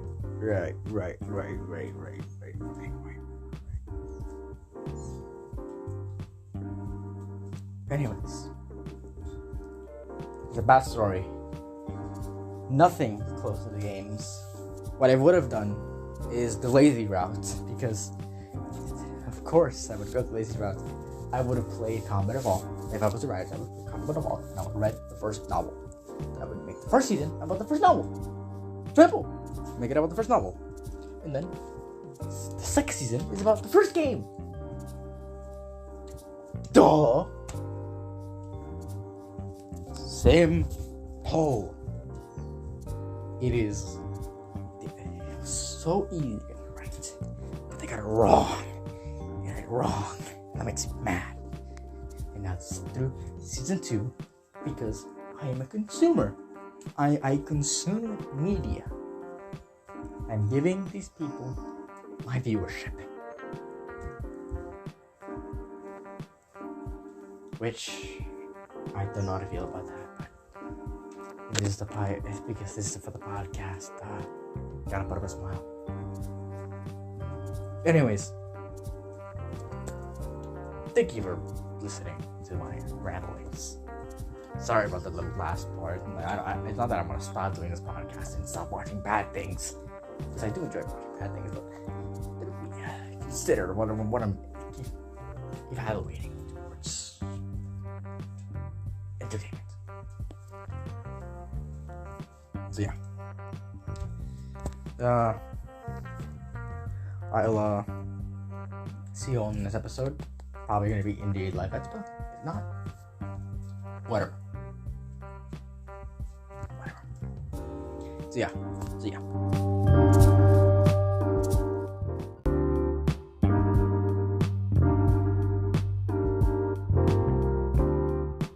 Hello, my name is Mercury, and welcome to this brand new episode of Media with Fate. Today I am joined by Dragon and a newcomer to the podcast, Booga Raptor. How are you all?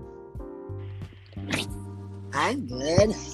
Wait, we have a raptor in our set, in our midst. That is an issue. We should probably address. We should address the raptor in the room.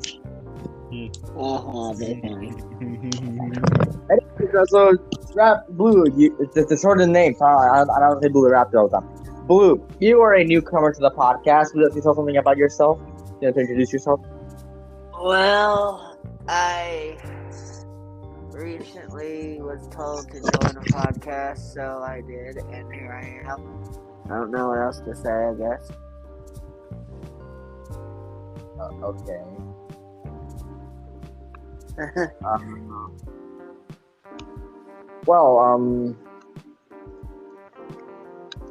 Cool beans. Anyways, so today we'll be discussing the second trailer for Jurassic World Dominion. Yay. So, and the lead up to the release of the movie is currently, at the time of recording, it is currently, it is May 27th. So we are 2 weeks away from the movie being released. Yay, Jurassic World. Yeah, I watched Jurassic World 2. Wait, Jurassic World 2, is it? Or is it like something like that? Yeah, I watched the second one immediately when it came out. Beautiful masterpiece. Have you watched the first one? Have I watched the first one? Yeah, I wouldn't be watching the second one if I haven't watched the first one. I mean, there's some people like out there that just kind of watch. Okay, if people are idiots, and yeah. I do think the same. I think you watch the first one before you watch the second one. Like idiot, full-on idiots. However, it's not like the main point of discussion here. Today we'll be discussing the of course, like I said, we'll be discussing the trailer for the movie. So yeah. So like how we do things here and all that, we'll be going over in order, and then like our thoughts in order of appearance in the podcast. So whenever we first appeared, and then we go into like speculation and general discussion and all that the good stuff. So that by default I start because I've been here for the longest. I guess I have been a Jurassic Park fan for the longest period of time. I have the exact date to when I first became a Jurassic Park fan, and what happened when I watched the second movie. Like the first Jurassic Park was mad. The second one with the Spinosaurus, I don't know what happened. No, the third. That's the third one. Wait, that was the third one? Oh shit! It's been a while. It's been like a. Yeah. It's been like a fat while since I watched the third one, so I don't know why, but just that Spinosaurus scene just got me. Yeah, so I watched every single one of the movies, and I have watched the entirety of Pancakes. So I have like consumed a lot of Jurassic Park media. Do you have the toys? The canon media, the toys. I want a few of the toys, to not to like play around, just to have in my room. Just to collect them as a collection. Have in my room next to my Gundam and my Godzillas. Next to G-Mans and Gundams. Exactly. Because giant monster and mechas and dinosaurs. That's like what children want. Very much so. Children.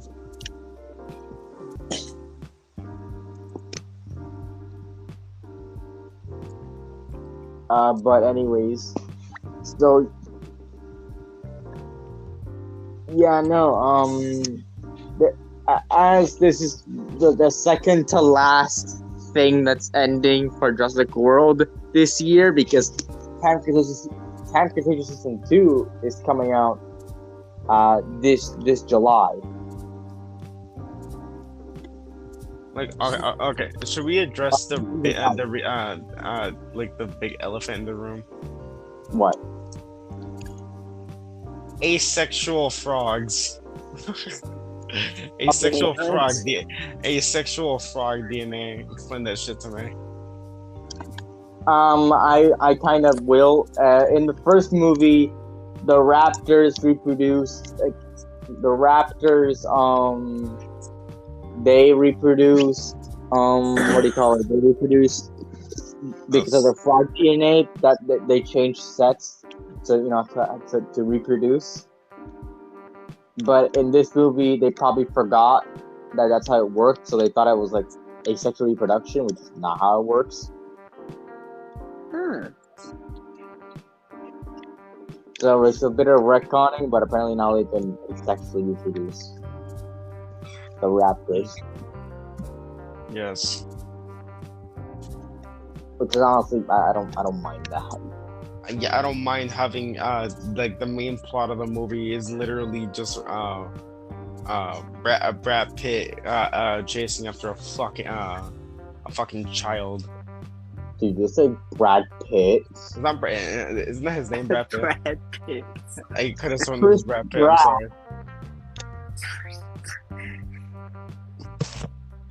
Oh, wait, like dead serious now. Like, what's the main character's name? I completely forgot.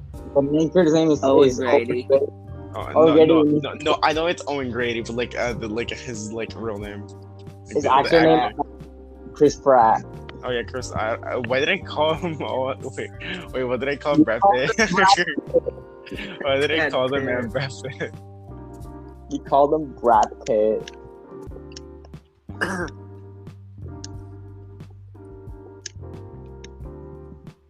Anyways, moving on. Brad Pitt. Yeah, Brad Pitt. Yeah, funny. All right. Brad's got the pits. Okay. Yeah. Anyways, so I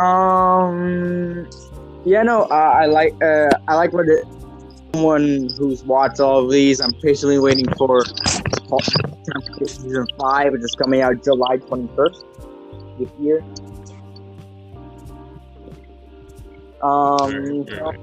Someone who wants to see this, I like where it's going. It's taking things from a novel, where in the novel the dinosaurs were already in the mainland, but in this movie we're gonna see them in the mainland at all times, which is kind of what the novels are kind of about.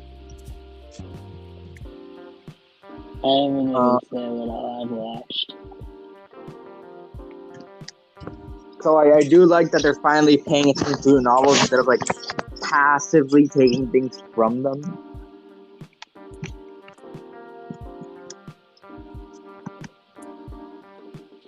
Because that is not how it works. If you're gonna adapt the novel, I assume most people don't even know that Jurassic Park is based on a novel.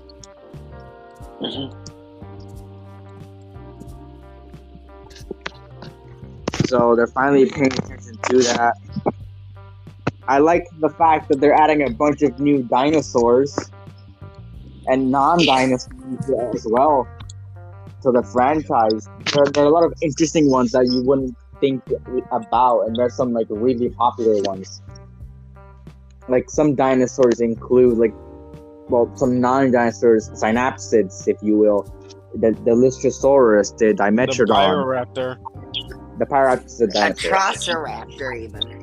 A Trosiraptor, yeah, a Trosiraptor sounds cool, but it's a very obscure dinosaur. And like Pyroraptor is very much established in the fan base. And that's what Velociraptors were supposed to look like.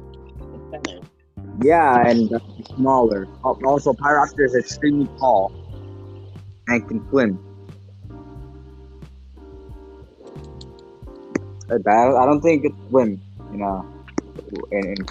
I don't know. I'm not one to judge what France looked like in the 70 million years ago. I'm not one to. People say scales, others say feathers. Who the fuck cares? Feathers are much more realistic because because They're softer. birds are dinosaurs, and the closest relative to birds in the dinosaur lineage. The birds belong to the Maniraptorans, and Pyroraptors are Maniraptoran. So it makes sense for some of them to have feathers, particularly the Tyrannoraptora, which includes birds. So it's not like all dinosaurs had feathers. It's just that one specific group had feathers, and then that specific group evolved into birds. Bird.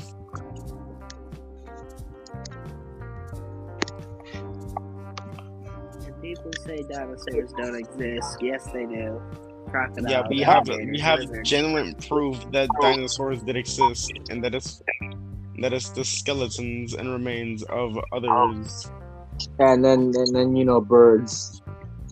Oh yeah, and the chicken that's a descendant of the Tyrannosaurus Rex. Yes. Not turkeys, otherwise It's related to the Tyrannosaurus, not a descendant. I'm sorry to burst the bubble, but it technically is related. It's like a that's exactly what I said. They're related. It's like a 700 cousin. iguanas. But anyways, we're adding a bunch of new things. We're finally see Ceratosaurus. We're gonna see we say a Velociraptor. We're gonna see Microceratus. I had a baby for some reason. Beta, blue. The baby, beta. Yeah, that's what he's called. Yes, that's what they call baby blue. Because I was the beta of my pack, so I guess She is beta. But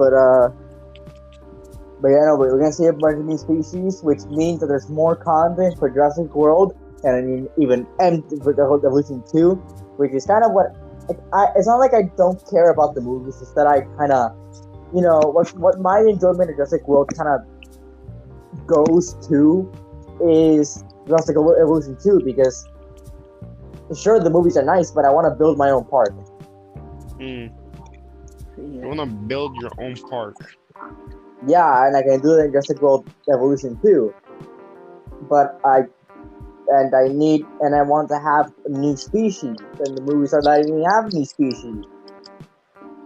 They also, I'm gonna talk about this in a future episode, but they revealed the Biosyn Dominion expansion DLC for Jurassic World Evolution 2, but apparently in this DLC they don't have a Velociraptor.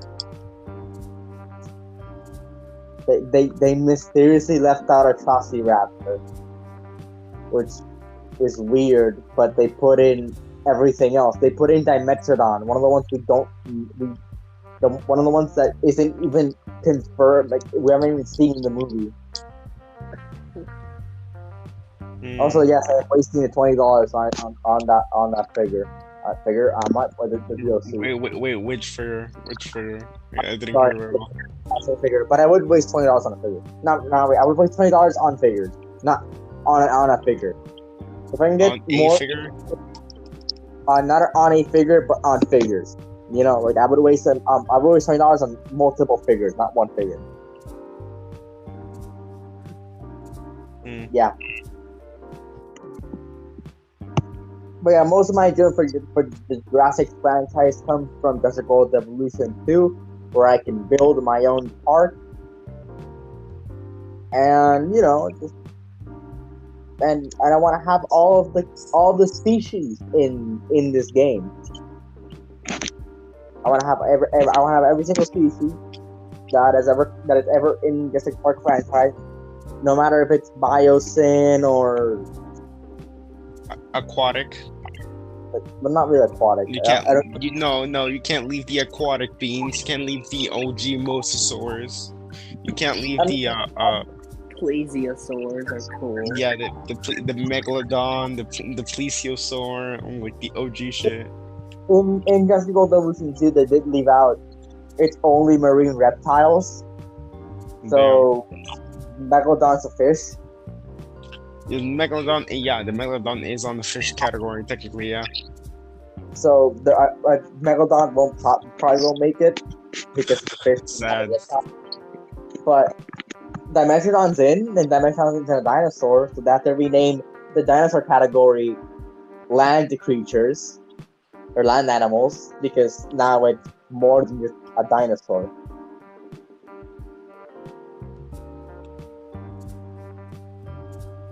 Yeah, really interesting additions. I want to see how this. What I'm kind of worried about for this movie is how they're gonna do how they're gonna bring back everybody.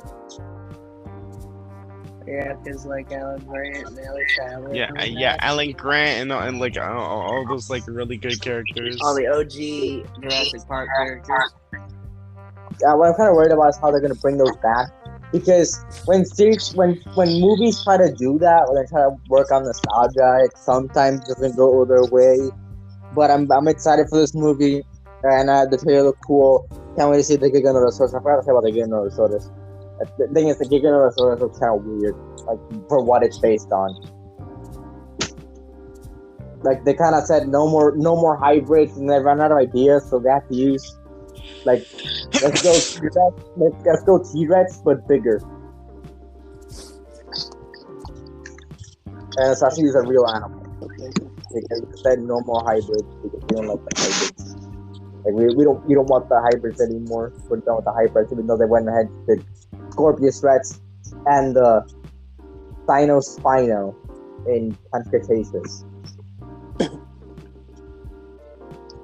I am not joking. It is the Spinoceratops Spinosaurus hybrid.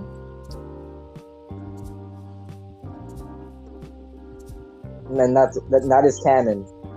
That is up there with Scorpius Rex, Indominus, and Indoraptor for canon hybrids. And Stegoceratops, I think. But yeah, that's it for my opinion. So, in the order of Dragon, you go next. What's your opinion on the trailer? The trailer, ooh. Them pulling out with like really good Pyroraptors can swim. Not in life, I don't think. Like that's the only thing. If Pyroraptors can swim, that is funny. It is hilarious because they would drown instantly. Like you for real don't think that you for real don't think that something well of that stature can swim very easily, and yet it says I'm gonna pull up complete you fuck you move, dives underneath the ice and waits for them. It's like I'm gonna pull up a fuck you move. I mean, there's a reason why penguins can do it, and that's because of the highly specialized predators and the fact that they evolved. Penguins are descendants of the Pyroraptor. It's funny. They're related, but the thing is, I don't think it applies to all Miniraptorans. Penguins just evolved specifically to swim. And that is what they evolved to do. They evolved to swim.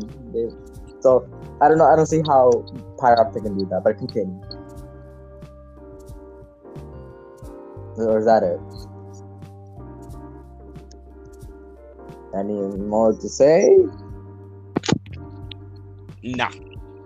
No? I don't have any comments about them about the trailer. Just like just like you said, they're pulling out the really good characters, and it's funny. Okay, so Yeah, so next is fire. It's Blue. Blue. What is your opinion on the trailer? I think it's the same as Dragon. I don't really have much, but I'm kind of wondering because there's that scene in the trailer where Beta gets stolen and they drive away with her, and I'm kind of wondering if she actually does survives. But I think we do see her again. We do see her again. So yeah, she does survive. Yeah. Also, you get the rest of the movie. She's literally plot. You can't just remove plot. Yeah, she is the plot of the movie. The thing is, like, these Jurassic World trailers, they like to spoil a lot. I remember when Fallen Kingdom was coming out, and they spoiled everything in the trailers. They spoiled the Indoraptor. They spoiled how the movie would end. They spoiled the fact that the dinosaurs were going to leave the island and go into the mainland. They spoiled everything. What do you mean spoil? They were those are part. Just turn the entire trailer into the movie. Part of the trailer. I mean, yeah, that's like it's like watching trailers. Literally, just watching the movie, but like in like less than 10 minutes. Yeah, in like 2 minutes, and you get the full recap of the movie. It's like when you start a TV show, and they go like previously on, and that's how the trailer like, and they try to like recap the events of the first episode and the previous episode in like 3 minutes. That is what the trailer was. I'm glad that they're not in this one. They're not showing as much. Like they haven't even showed Dimetrodon yet. The only way we know that how Dimetrodon looks like is through Jurassic World Evolution 2. Also, quick question. What's that dinosaur that just pops out of nowhere? Like at the end of the trailer, where Chris, goddamn, I'm gonna call him Chris Pratt again. Fuck. Wait, is it Chris Pratt? Yeah, where Owen Grady almost gets chomped like at the end. That's the Giganotosaurus. Giganotosaurus. All right, gotcha on that one. I was questioning life and existence. Cause I knew it was the Giga, but I wasn't like 100% sure. Yeah, it doesn't really. It looks like a Carcharodontosaurus, but it doesn't look like a Giga. No, it looks like an Allosaurus, but like on drugs. Like remove the crust and just add drugs to it. Am I wrong? I mean, it's not like every carnivore that's a bit. Every carnivore is technically a souped-up Allosaurus. Allosaurus is like the most basic carnivore you can get. He's like the basic bitch. Yes, exactly. It is. If you want to use a carnivore, if you want to grab like a base for any carnivore, use Allosaurus.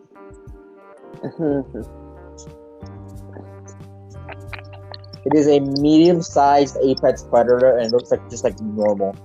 Like you could show up. Like Allosaurus is once like the most popular dinosaur ever. It's like the usual. So it was more popular than T-Rex at one point. And Frieza. But anyways, yeah. Just everything else to say, I guess I just throw some more points in. Do you guys think that them bringing things that them bringing like all the legacy characters back is going to be handled well?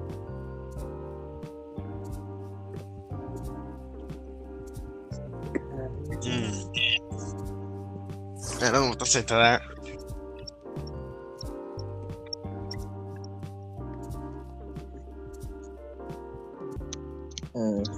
Because when movies try to do this, it's always kind of almost ends up. Except for Marvel, it ends up not that great.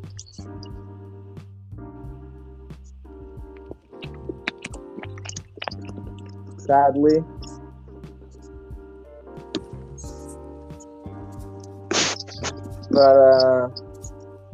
But yeah, apparently Chris Pratt, the actor, the character's called Owen Grady. But Chris Pratt said that this is gonna be like an Avengers Endgame style movie, not like. With Avengers Endgame, it's gonna be good. It's like the Avengers Endgame of the Jurassic franchise.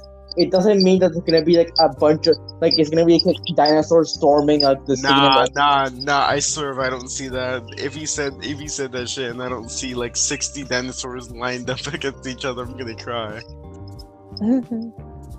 Like, do you want like the scene from Endgame, but instead it's Owen Grady like sprinting from like every dinosaur in the franchise? Is that what you want? Yes.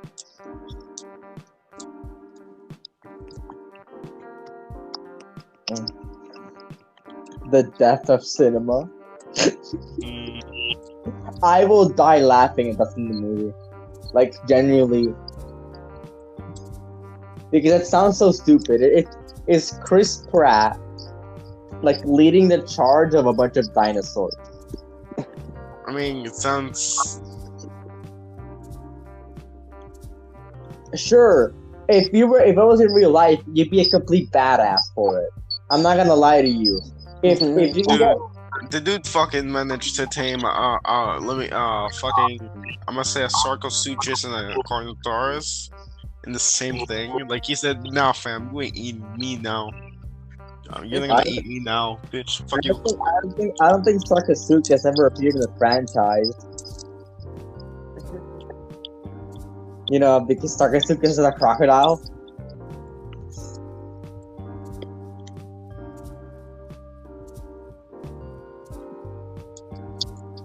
Yeah.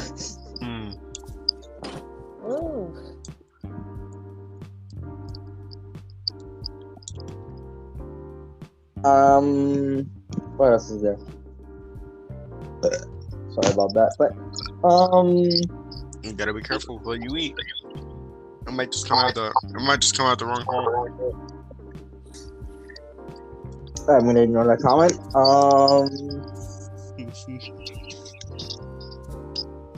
But yeah, just cool things. Can't wait for not much to say.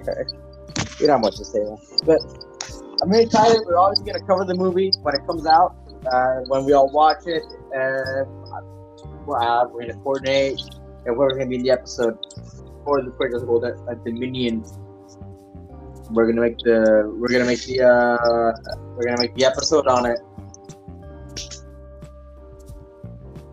And yeah, this second episode, since we're covering the trailers, we're going to do an episode on it. More things to come in the future.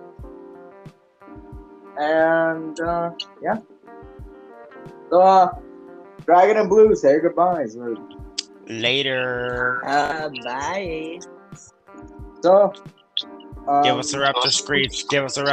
Come on. I'm okay. You did it. Let's go. You did it. I'm not giving a raptor speech.